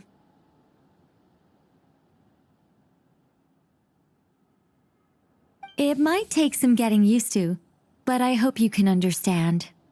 Hey, it's fine. I'm more shocked by the fact that Alice never speaks about me. I mean... As for you two, we have crossed paths twice before, but it is nonetheless a pleasure to finally meet you. Oh, it's really you! Thanks for all your guidance in the past! You're quite welcome. This time, things are different. We have reached the unwritten pages of the story. You might say that we stand at the crossroads of fate.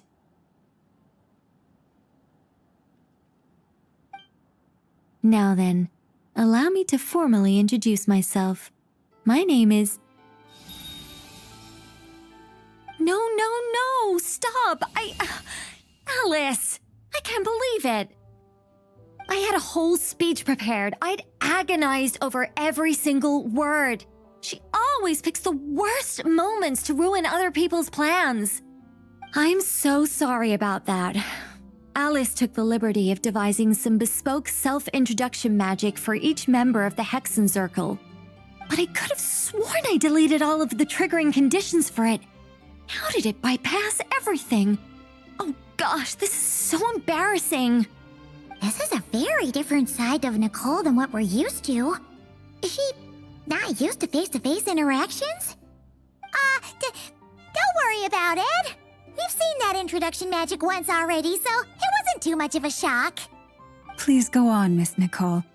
We'd love to hear what you have to say, or, well, communicate.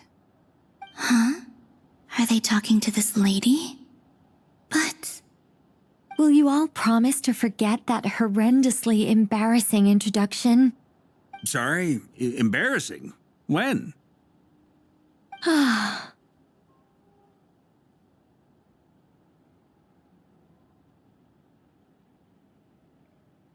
Yes, my name is Nicole, and I am one of a very few angels who have retained both their preferred form and their power. The Traveler and Paimon should be no strangers to this concept. There is another of our kind in Natlan. They call her the Lord of the Night. All right! Paimon remembers her. Yes. Well, I have retained more of my power than she. It's because I don't have a long-term duty to fulfill. To be more specific, no. We'll be here all day if I get into the specifics. Moving on. If I'm not mistaken, you are here because you wish to learn how one might reach the moon beyond the sky. That's right. Is that something you can give us any guidance on? Yes, I do know a way. It began with the Hyperboreans, who lived after the War of Funerary Flame. Blank looks. Maybe I should start with the background of the war. Or maybe not. It shouldn't be an issue. I'll fill in the gaps for you when we have more time. Anyway, after that war ended, the three moons retreated to beyond the false sky. The Hyperboreans were humans I once aided. They accepted the civilization and creations bestowed upon them by the angels. But despite accepting many blessings of the angels, many among them still held on to their faith in the moons. They were reluctant to accept the new order, even after the War of Funerary Flame. They sought to contact the moon goddesses beyond the sky and receive their guidance. But all three had passed away by that point.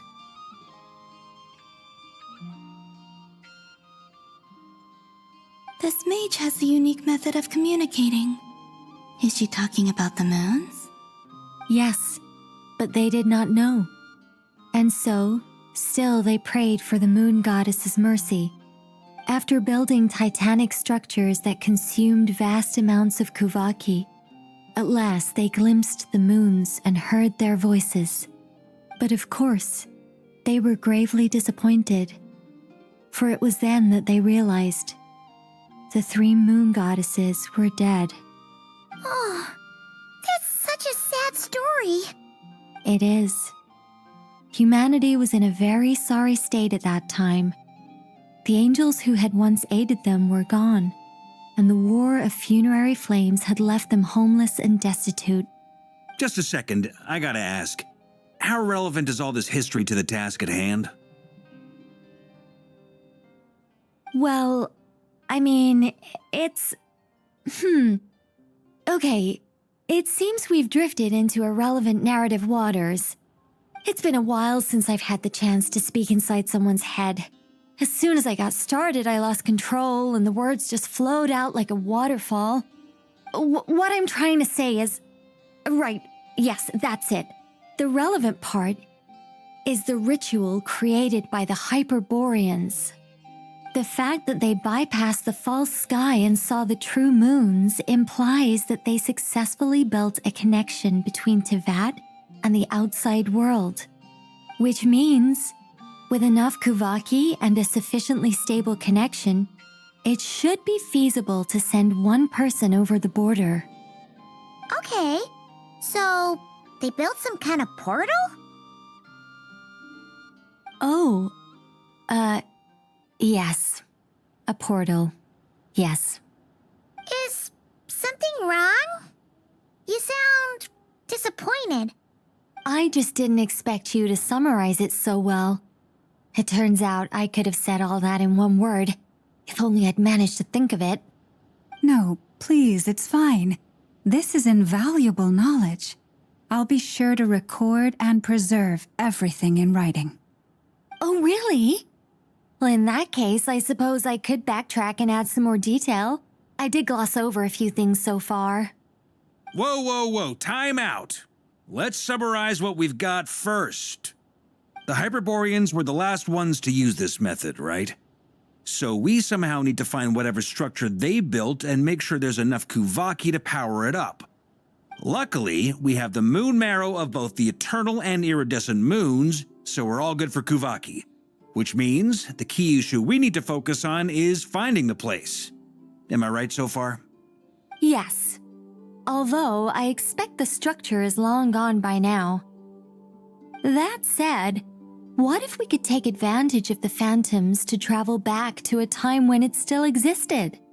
Well, travel back isn't quite accurate. It's more like we'd be creating a handshake between 2 points in space-time. We wouldn't even have to pick a time when it still existed. It could just be a time when it still appeared in phantom form via projection, or we could project our own phantoms, fold them together, and... You look lost. Was that too hard to follow? Yeah, things got a little, technical there. Paimon's brain is reaching capacity. All right. Let me think about how to put this more simply. Okay, got it. Over the next few days, I'll search for phantoms that we can use. Once I find one that meets the criteria, I'll let you know and we'll regroup. By completing certain rituals, specific individuals will be able to enter the phantom and make it to the Hyperborean structure. If everything checks out and it looks feasible, we'll just need to wait for Moon Prayer Night, and we can send the Moon Goddess back home. I'm really skimping on the detail here. Is this making any sense at all? I think so. For now, we'll just wait to hear from you. Yes. Basically, yes. Great. Counting on you. In the meantime, we'll focus on finding the Moon Goddess's name. My name? Are they looking for a way to stop me from disappearing? Excuse me, Miss... Go on, Miss Nicole. This conversation was a little all over the place. I didn't catch your name. I am Lauma, of the Frost Moon Scions. Ah, I did wonder. I noticed that you listened very intently when I spoke about Hyperborea and the moon's history.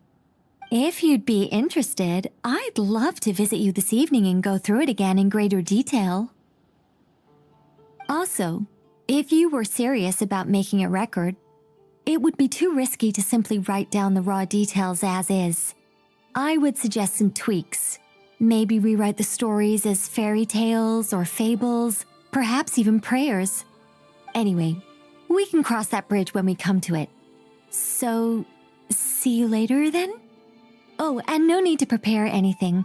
Just a cup of tea will do. See ya! She seems friendly. It's just... It's so nice to find someone who's actually willing to listen. I've been dying for a chance to finally go through all this systematically from start to finish. Any longer and I'd probably start forgetting it.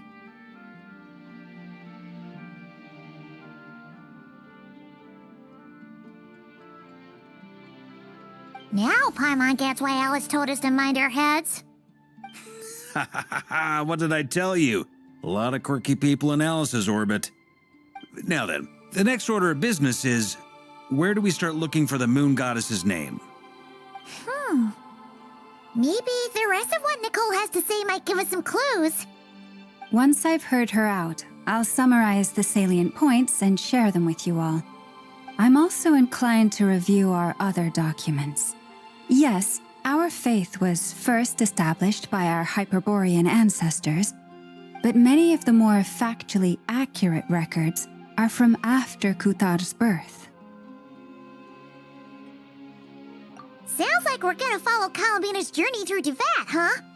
In that case, we'll start by heading to the Frost Moon Enclave. Sounds like a plan. Take this with you. I'll see about getting in touch with the Fatui. It'll probably just be Arlecchino and Sandroni again. They're the only ones who would want to help. Thank you, Mr. Varka.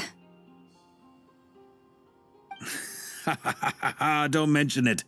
Honestly, I'm more comfortable dealing with the Fatui than prying into the details of a young lady's childhood. Catch you later.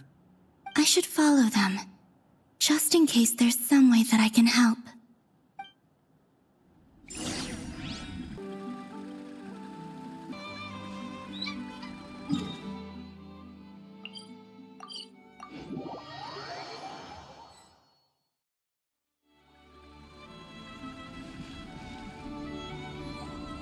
A while ago, I took the time to organize all documents in our possession that pertain to Kutar.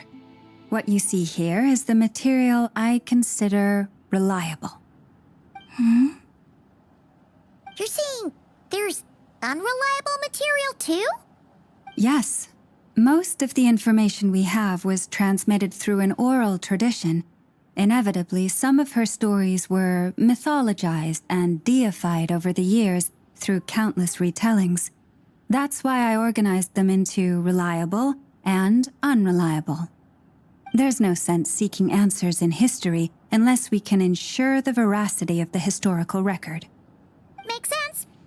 All right, let's take a look through.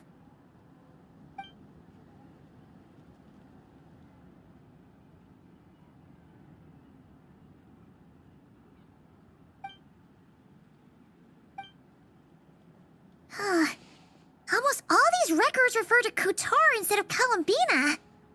Although neither of those is her real name. Paimon's not sure what point she's trying to make. What we can gather from these records is that the Frost Moon Scions worshipped her as a god, placing impossible expectations upon her. I cannot fault them for their earnest faith, but for all their devotion, worshipping her day in, day out changed nothing. I imagine that none of it resonated with Columbina. It wouldn't surprise me if, even back then, she had already begun to reject the name Kutar and everything it represented. Lama speaks the truth. When I heard them call upon Kutar with hope and expectation in their voices, they may as well have been calling upon somebody else.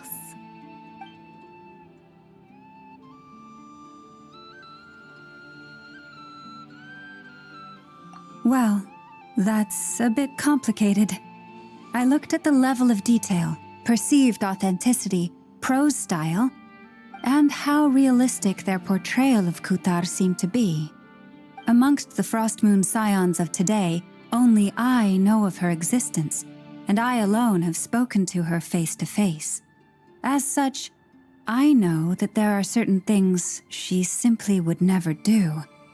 That being said, I have sensed some changes in her lately. Changes? Me? Seems like this is getting us nowhere. For what it's worth, why don't we check the unreliable sources too? Sure. Give me a moment.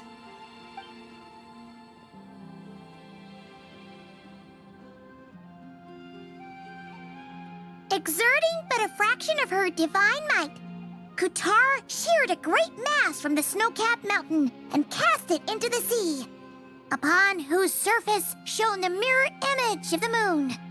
Thus was formed the island of Hisi. Yeah, right. That doesn't even begin to pass the sniff test.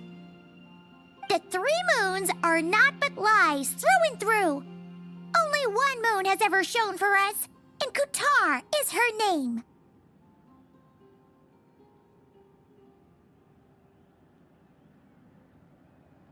The vast majority of ancient texts are filled with fanciful tales like these.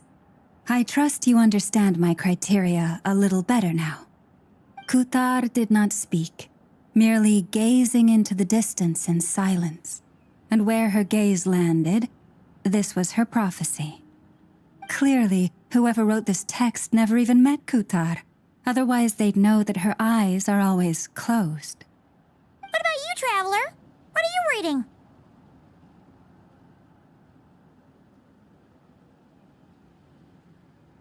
Come on, let Paimon see. The child wished to build a wooden nest with which to shield a fledgling bird from the cold. But being so young and lacking in strength, the child could not snap the branches from the trees. Qatar was passing by. Upon seeing the child, she summoned forth a Kuhenki, who built a beautiful nest for the child.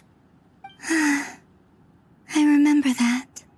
Not knowing the meaning of Qatar's divine intervention, the child dared not to respond, and thus ran home to call their parents. But Qatar was gone. The moon chanter declared the event a miracle and took the nest as a relic, placing it on high for all to see. The child was named as one favored by the goddess and was greatly respected amongst the people. Yet, no further miracles were bestowed, and this matter was forgotten in but a few years. Huh. Any thoughts after reading that? Yeah. Columbina probably just wanted to join the kid in making nests. Ah. I'd originally considered this a fabrication, because Kutar did not perform any similar actions in subsequent records. But now that I think about it, it does seem like something Columbina would do. It's just that... She didn't know how other people would interpret her actions. She was probably worried about making things difficult for people. So, she gradually stopped joining in. Yes. Oh, that's so sad.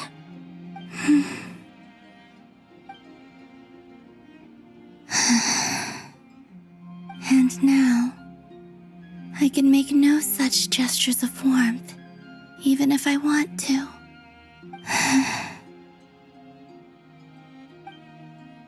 Still no name. That's a bit of a shame. But we did learn some interesting stories. That's gotta count for something. Varka said he was gonna set up a meeting with Arlecchino and Sandrone, right? Let's go back to Nasha Town and see how he's doing.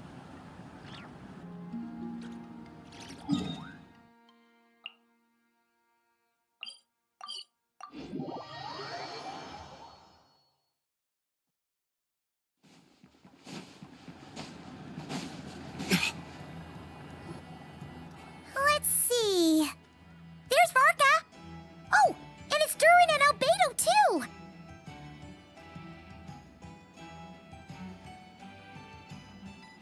Yeah, this is pretty much the same place we bumped into each other last time.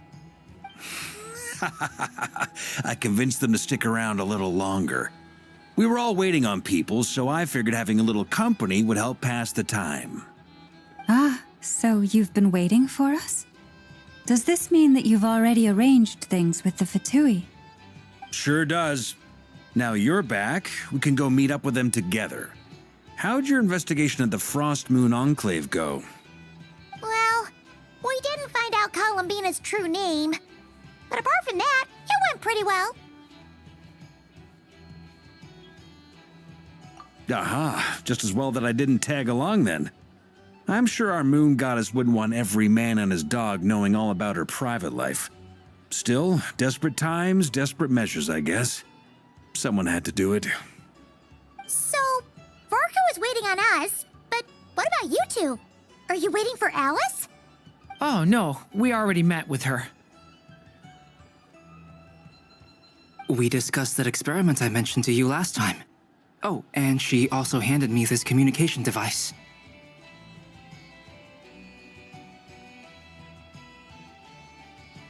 That's right. I understand she informed you about the relationship between the phantom phenomena and Tevat's borders, yes? She wants me to help her with some more experiments on that front. She said that she'll contact me through this device with more information. Ah, I see. Following instructions and making observations. Pretty common research method. Takes me right back to Albedo's lab. Wait, then who exactly are you meeting? Someone you know. Albedo's met him too. But I don't think Miss Lauma or the Grand Master have been introduced. Introductions are overrated, especially in cases like this. It's you! So, it's not like the academia has prohibitions against going abroad. Also, I applied for leave. I've been writing to Hat Guy since obtaining a human form. I've already brought him up to speed on everything that's been going on in Nodcry. Hat Guy? Turns out, I actually have heard that name before. Oh? Then why did you react the same way I did? I only knew the name, not the fella. But since we're all here, let's do some introductions for what it's worth. I'm Varka, Grand Master of the Knights of Favonius. Lauma, Moon Chanter of the Frost Moon Scions. And I'm a Driosh from the Vahumana Darshan of the Sumeru Academia. Hat Guy. Good to see you again, Mr. Guy. I believe we last saw each other on the boat ride here.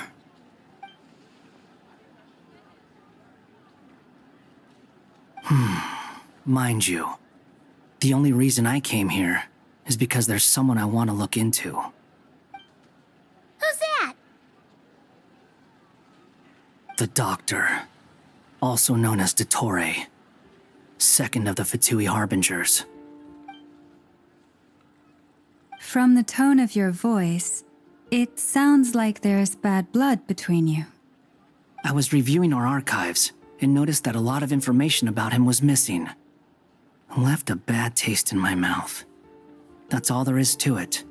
Dottore, or Zondique, as he was then known, once studied at the Academia, but he got kicked out before he could graduate.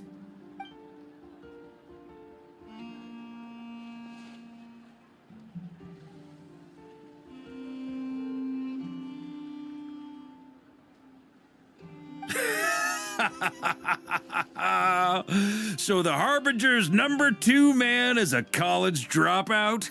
How embarrassing for them. Last we heard, he was planning something. We actually heard that a few times before, even coming to Nodcry, but we haven't seen a trace of him since we got here. He only appears when something interests him. For all we know, he might have left already. But the fact he did something here at all is worth noting. It'll fill a couple extra lines in his file. Why does it sound less like a file you're writing and more like a criminal record? Anyway, we were just about to meet 2 of the other Harbingers. Want to come along? You might learn a thing or two about him there.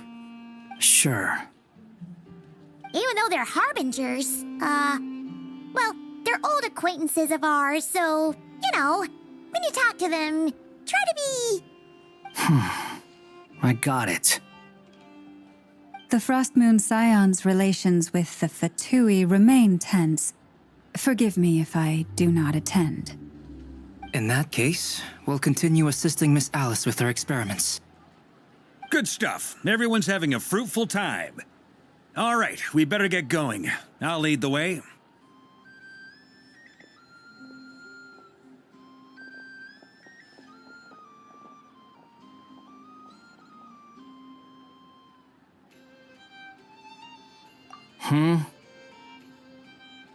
Well, yeah, that's obviously part of it.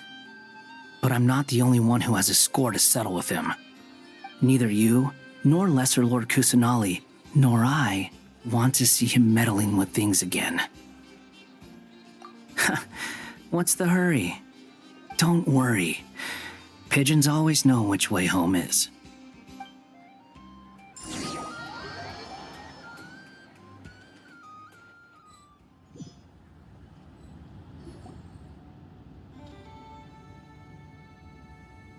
You made it. Who is this? A scholar from Sumeru. They call him Hat Guy. He's an old friend of the Travelers. Wait, this is the Academia representative you wrote about? He doesn't exactly look the part. I believe this will prove my identity. You'll notice it bears the seal of the Sanctuary of Surasthana. Well, what do you know? So it does. All right then. My mistake. It's fine. I expected as much. What? So as I mentioned in my letter, the Academia's got its eyes on Dottore. But this matter remains top secret. Apart from those assisting in the investigation, the fewer people who know, the better. If anyone asks, I'm here in Notcry to pursue my personal academic interests. Gotta say, Barca, you did pretty well to keep all this under wraps for so long. Sounds like you got in touch with the academia about this way back. You flatter me.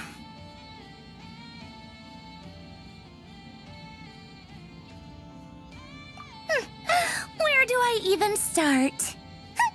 Remember that time we fought Rerir at Star Sand Shoal? He sure let me have it then, didn't he? I'll bet Dottore had that all sketched out, with me as his convenient little pawn. He could not care less about us if he tried, but hey!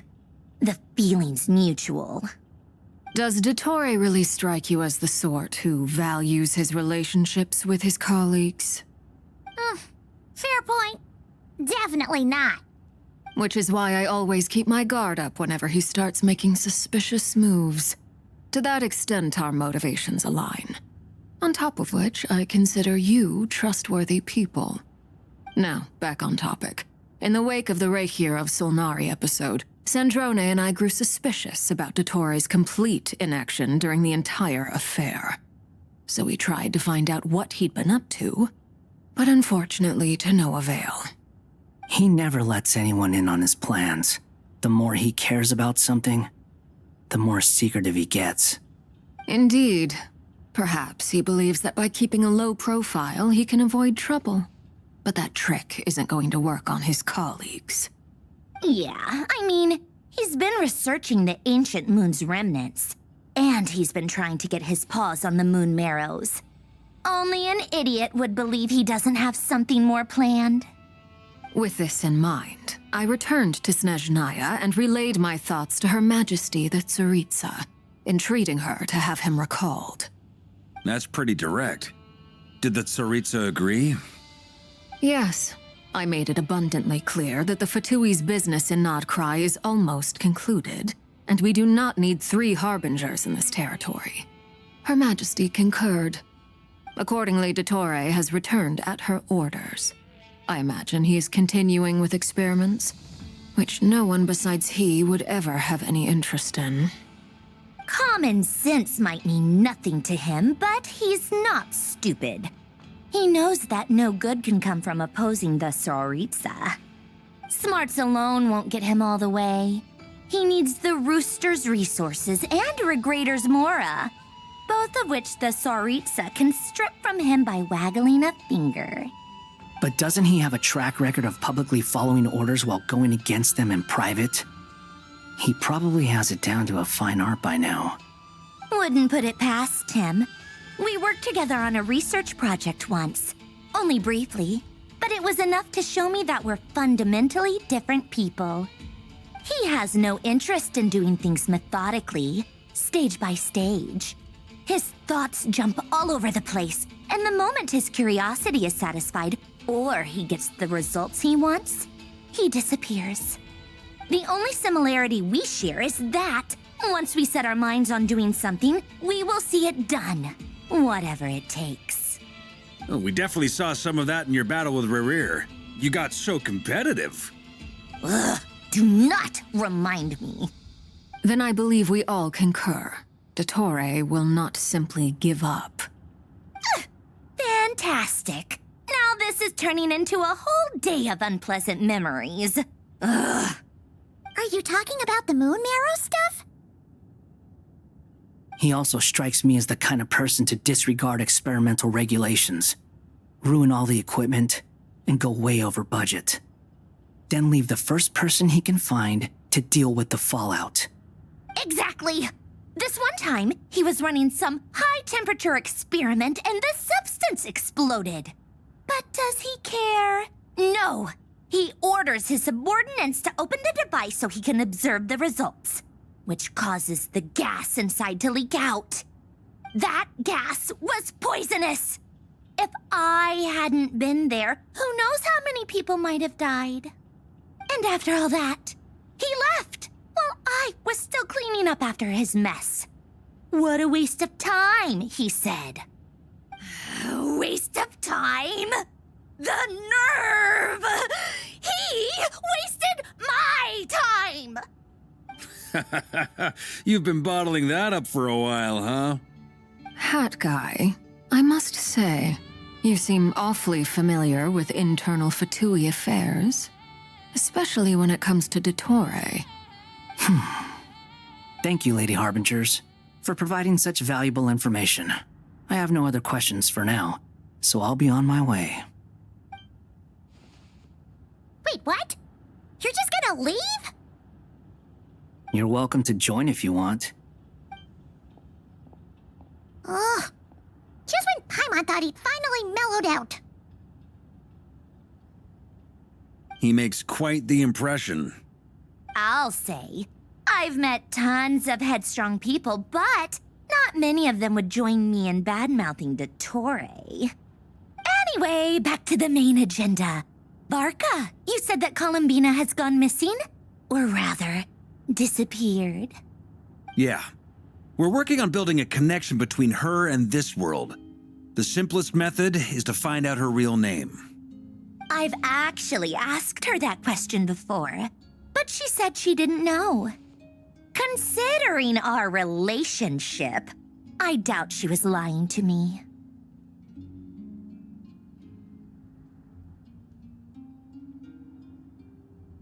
As far as I recall, she was never dispatched by Her Majesty to claim a gnosis or anything like that. That Tsaritsa's plans had long contained a place specifically for her. I always thought that was weird. What could she do that the rest of us couldn't? Knowing what we do now, it's probably something related to Kavaki, right? More than likely. When she first arrived, Columbina would often go to Her Majesty and ask when she could start the task assigned to her. But Her Majesty always gave the same reply. The time has not yet come. So she spent her days in Snezhnaya doing basically nothing. The Tsaritsa has summoned a beautiful blind maiden to be a harbinger, giving her the third seat by virtue only of her enchanting voice. It was a dumb and stupid rumor, but the reality of the situation made it hard to refute. And what happened after that? I imagine she stopped caring.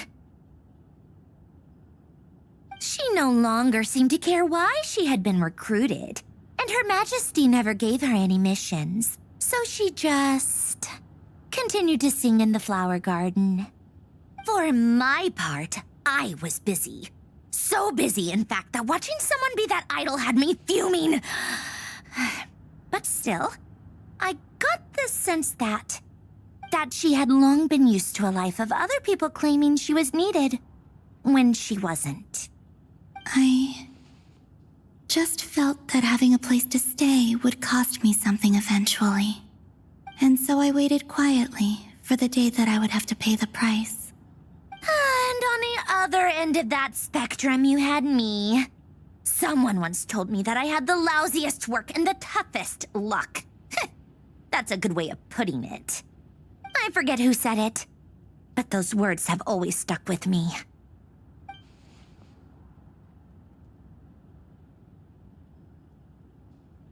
But you've done your job exceptionally well all this time.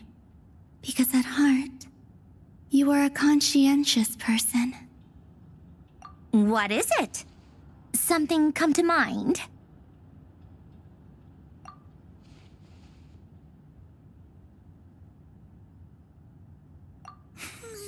That makes sense. Nothing screams you are needed like your name shouted from across the town. Well, good luck with it. But if you ask me, Columbina is still the most shoutable name. I'm just so used to it now, after all the arguments we've had. I can't be bothered trying to remember another name for her. Nor I. Sandrone. Harlequino.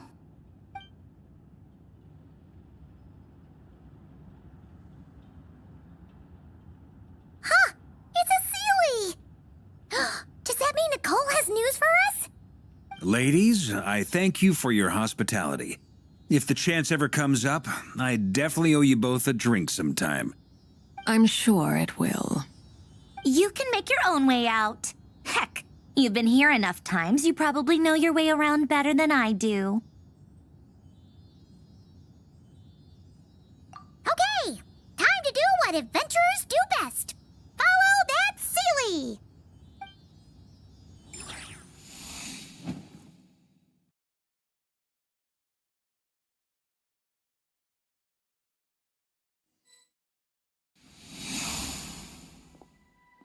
Here you are.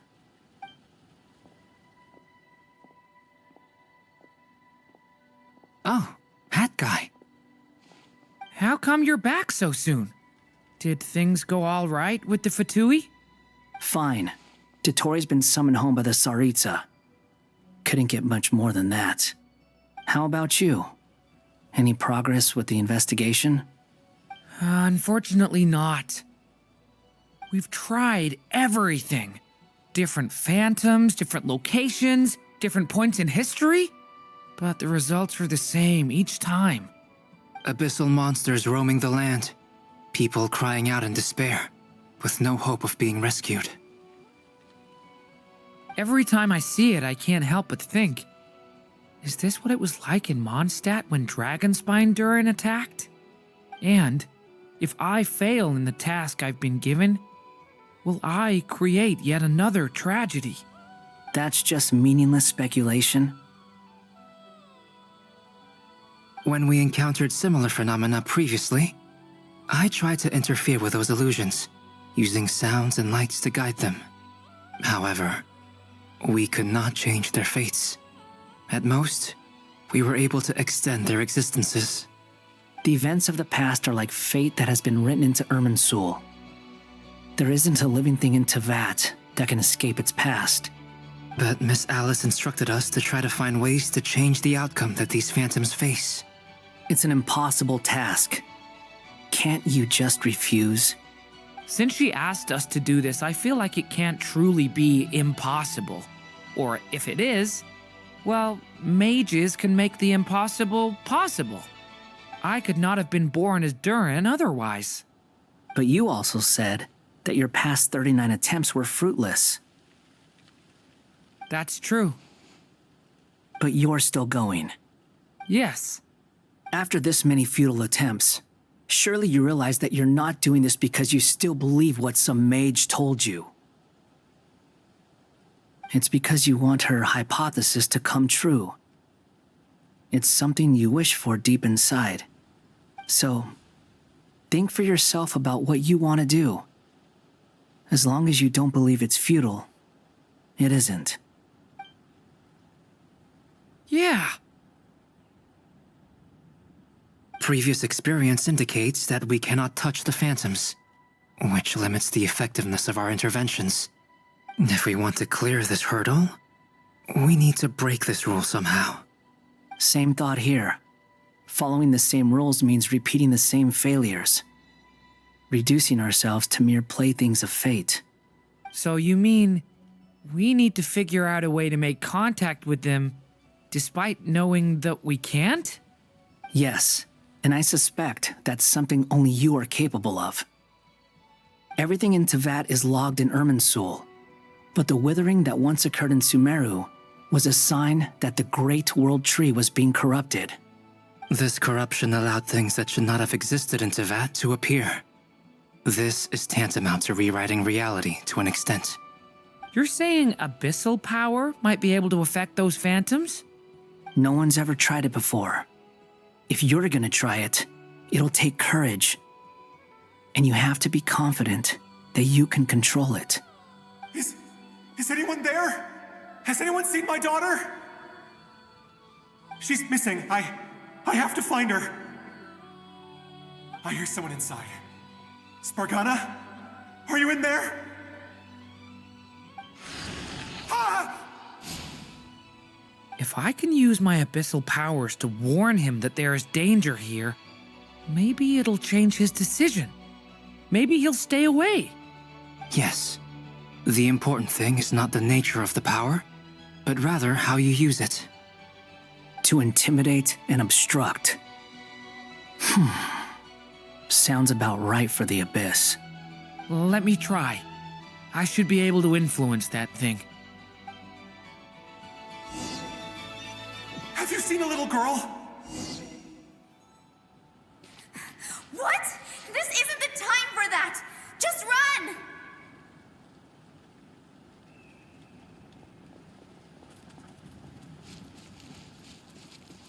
I hear someone inside. Spargana? Are you in there?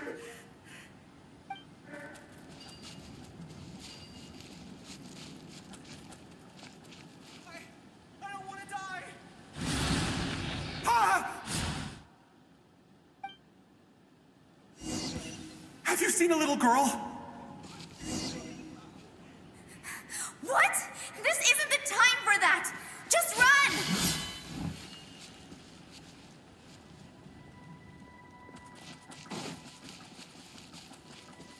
I hear someone inside. Spargana? Are you in there? Where are all these monsters coming from? What is this? Looks dangerous. I should get out of here.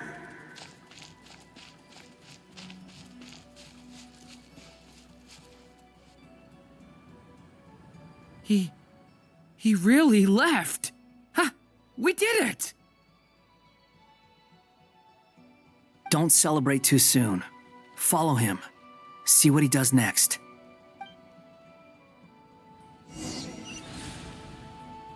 Monsters approaching from the front. You need to stop them and create an opportunity for him to hide.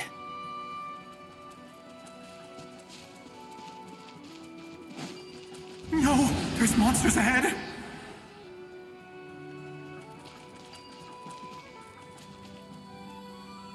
Wait, is that the barrier I saw earlier?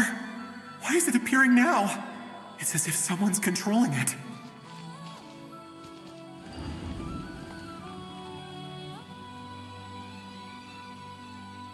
The monsters are gone. Is it safe now?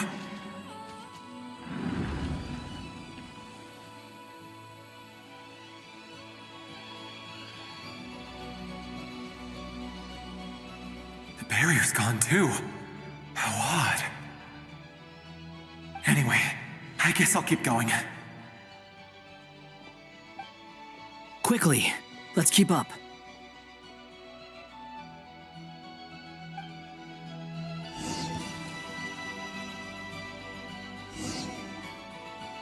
Wait, there was someone else here? Don't go any further. We've got anti-monster traps laid out everywhere. But my daughter must just be up ahead. I have to go. This way's blocked.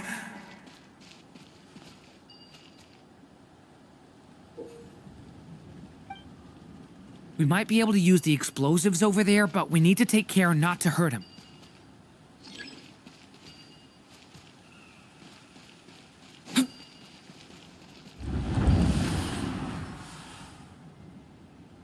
I'll use the barrier to keep him at a safe distance.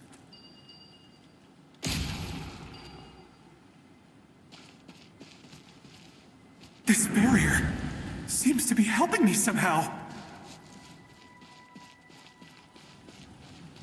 Hey, wake up! Oh, no good. Gotta keep moving ahead.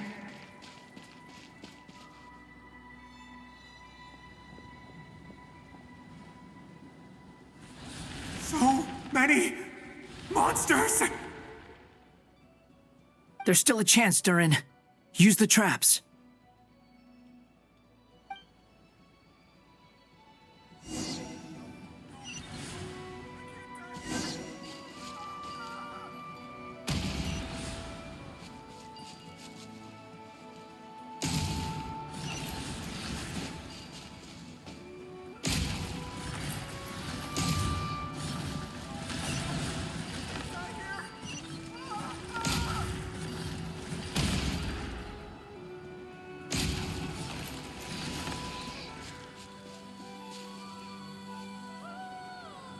This is a new development. I've never seen this happen before. We might just be able to save this person.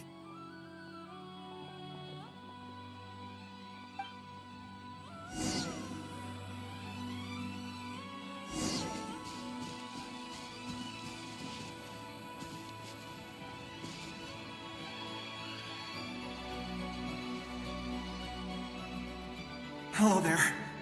Have you seen my daughter? Spargana is her name. She's carrying a large backpack. Get out while you still can, you fool. You won't find any survivors here. But I can't just leave her here. She must be so scared right now. Sorry. Wish I could help, but I haven't seen her. You'll just have to keep looking. Okay, thank you. If I do find her, I'll get her to shelter and come back for you. Don't bother. I've got nowhere left to go.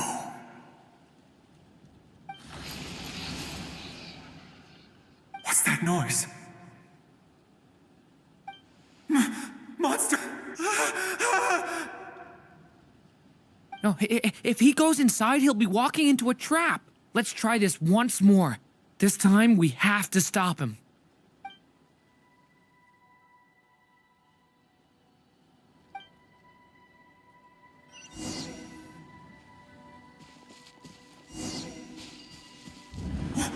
Why? How will I know where Spargana's gone like this? You know what? I'll trust this strange barrier. It's gotten me this far after all.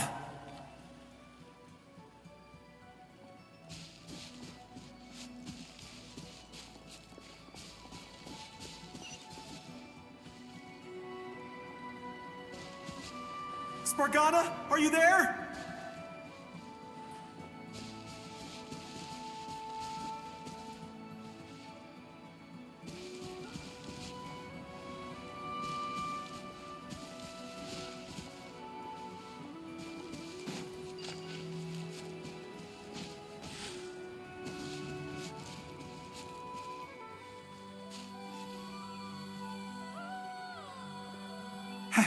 Hello, I'm looking for...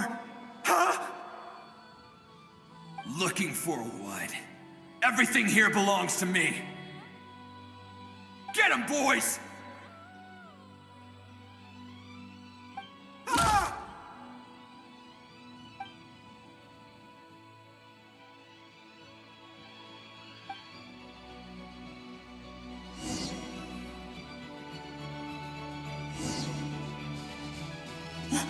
Why? How will I know where Spargana's gone like this? You know what? I'll trust this strange barrier. It's gotten me this far after all.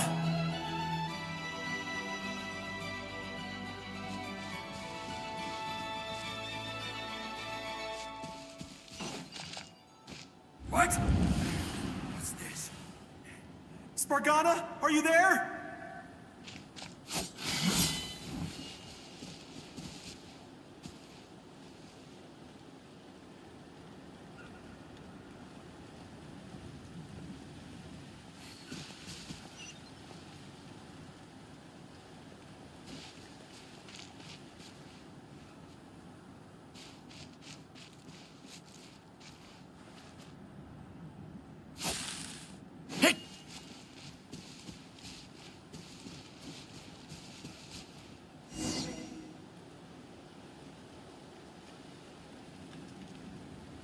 Huh?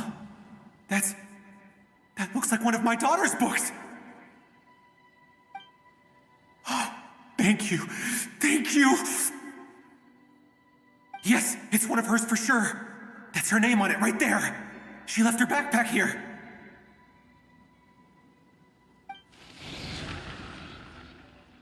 Durin, just like last time. Use the explosives.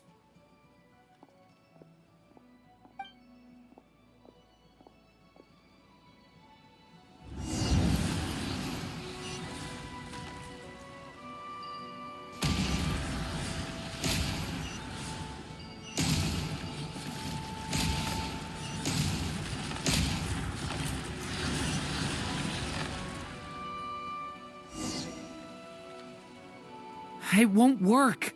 There's not enough left. If he makes it in, he'll die.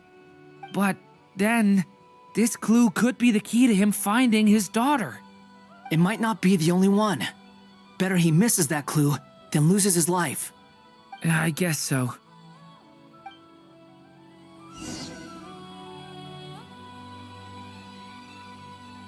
Stop him, Durin! We can't let him get any further in. That's my daughter's book! She's passed this way! Why? Why won't you let me go in?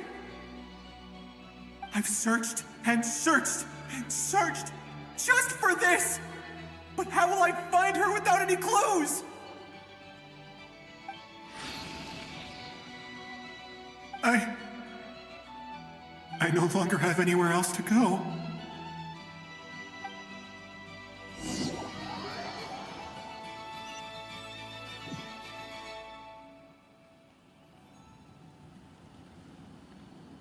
I'm sorry. I'm so sorry. He refuses to go anywhere else. Whether he opens this door or not, all that awaits him now is death. We couldn't change his fate. Albedo? Hat Guy? Let's try one more time. I don't know how we're gonna do this, but I don't want to give up either.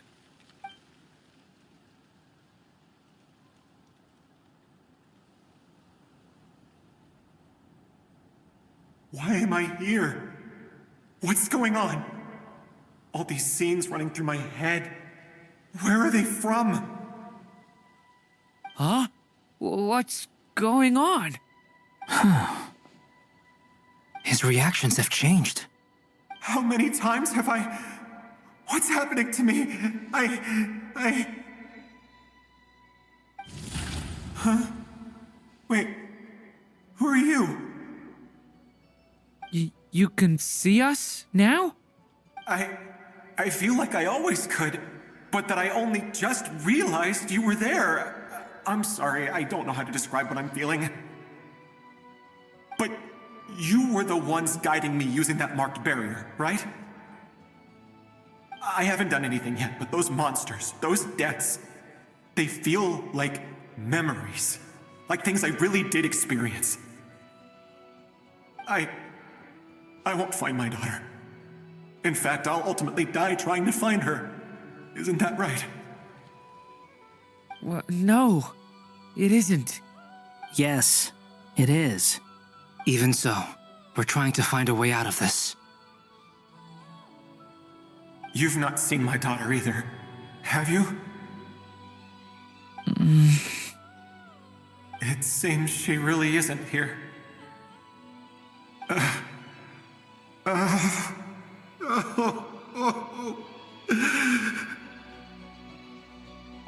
I'm sorry we couldn't help you.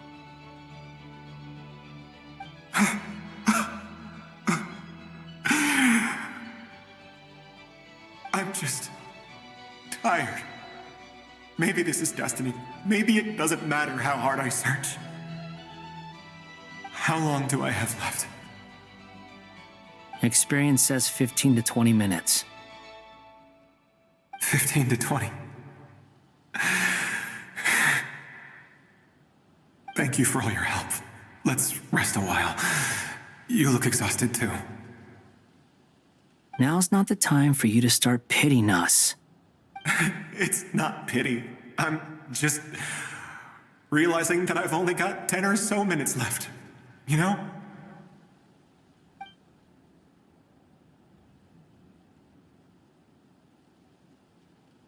You say you're from Mondstadt, yes? A place with windmills, where people enjoy limitless freedom? And you're from Sumeru, where they've built an academy into a giant tree? Yes. It seems you've never heard of either place. Those names are unknown to me, I'm afraid, yes. Have you heard of Hyperborea? I have, but I heard that it was destroyed in the distant past. I see. That was where my ancestors once lived. What about Delphi Pytho? Was it later rebuilt? I've never heard that name. Then what about Salvindaknir? I have seen that name on stone tablets on Dragonspine. But I'm afraid the only things left of that place are its ruins. I see. Sure enough, there was no way to turn this around, huh? I'm sorry. I was the one who asked to chat, but it seems like we're too many ages apart. There's barely any common ground to start from. It's all right. We did hear something new, at least. From how you speak of your lives, things must be going all right for you, I guess. They are. Mondstadt is a place of freedom and happiness. There's a lot of good people in the church and the Knights of Favonius, and even outsiders find that it's an easy place to feel at home. We have festivals a few times a year. Everyone gets together to drink, sing, and be merry. Sumero is a lot more uptight. Not really the kind of place where you can relax. It's a nation fraught with problems wherever you look. But if all you want in life is to seek knowledge, I guess it's pretty much paradise. That's wonderful. In other words, after this all-devouring black tide passed, humanity did not merely avoid extinction, but rose to build prosperous civilizations anew. I mean, I can see you all right now. That must mean the future isn't a total mess, right? That's true. Well, time's almost up. Let's part ways, I think. Might be best if you don't waste too much time on me. The chances are slim, I know, but I'd like to spend these last few minutes looking for Spargana. If things work out, I'd love to tell her about what I've heard. May we meet again. Well, or not, most probably. In that case, may your wishes come true.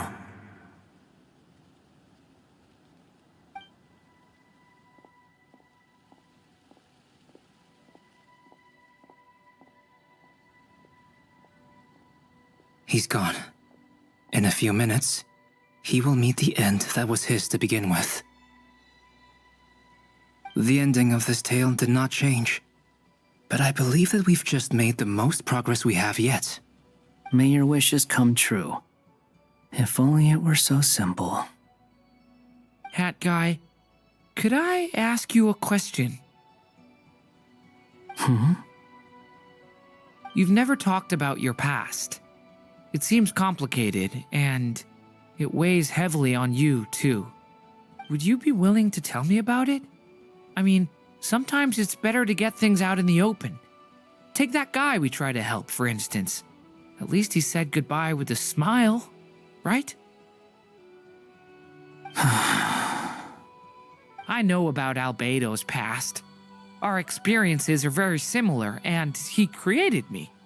As for you, you're my first friend, and you've witnessed every step I've taken. But by comparison, I know nothing about you.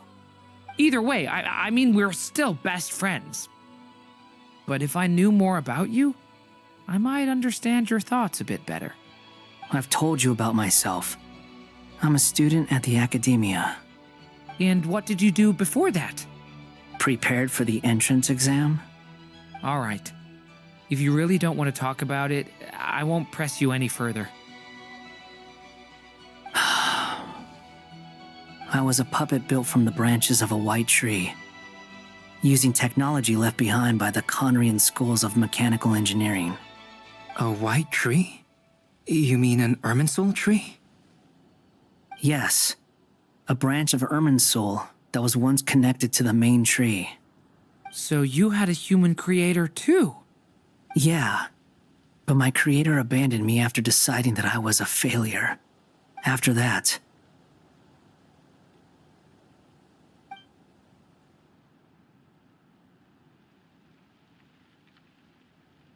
Durin, resisting the influence of the abyss, suppressing the urge to destroy, trying to do the right thing.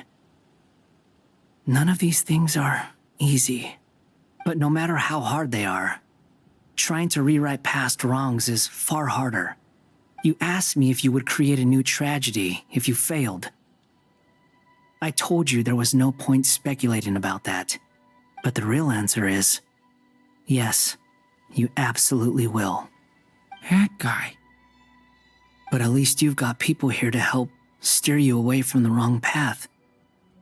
So, just keep aiming towards the light. I will. I promise. All right, break time's over. Hello? Durin speaking. Hello, friends, it's me! What have you been up to, I'm detecting some unmistakable fluctuations here at the border. The amplitude isn't particularly high, but they're completely different signals from the ones before, and the scale is comparable to those I've detected previously. Alice, we were unable to save that person. However, he appears to have retained a portion of the memories gained through that cycle, and was able to hold a conversation with us. I see. Well, that is rather odd indeed. It definitely merits further attention. Could I trouble you to keep trying the same approach? I need to gather some more data. Counting on you. I should probably have Nicole come and check this out as well.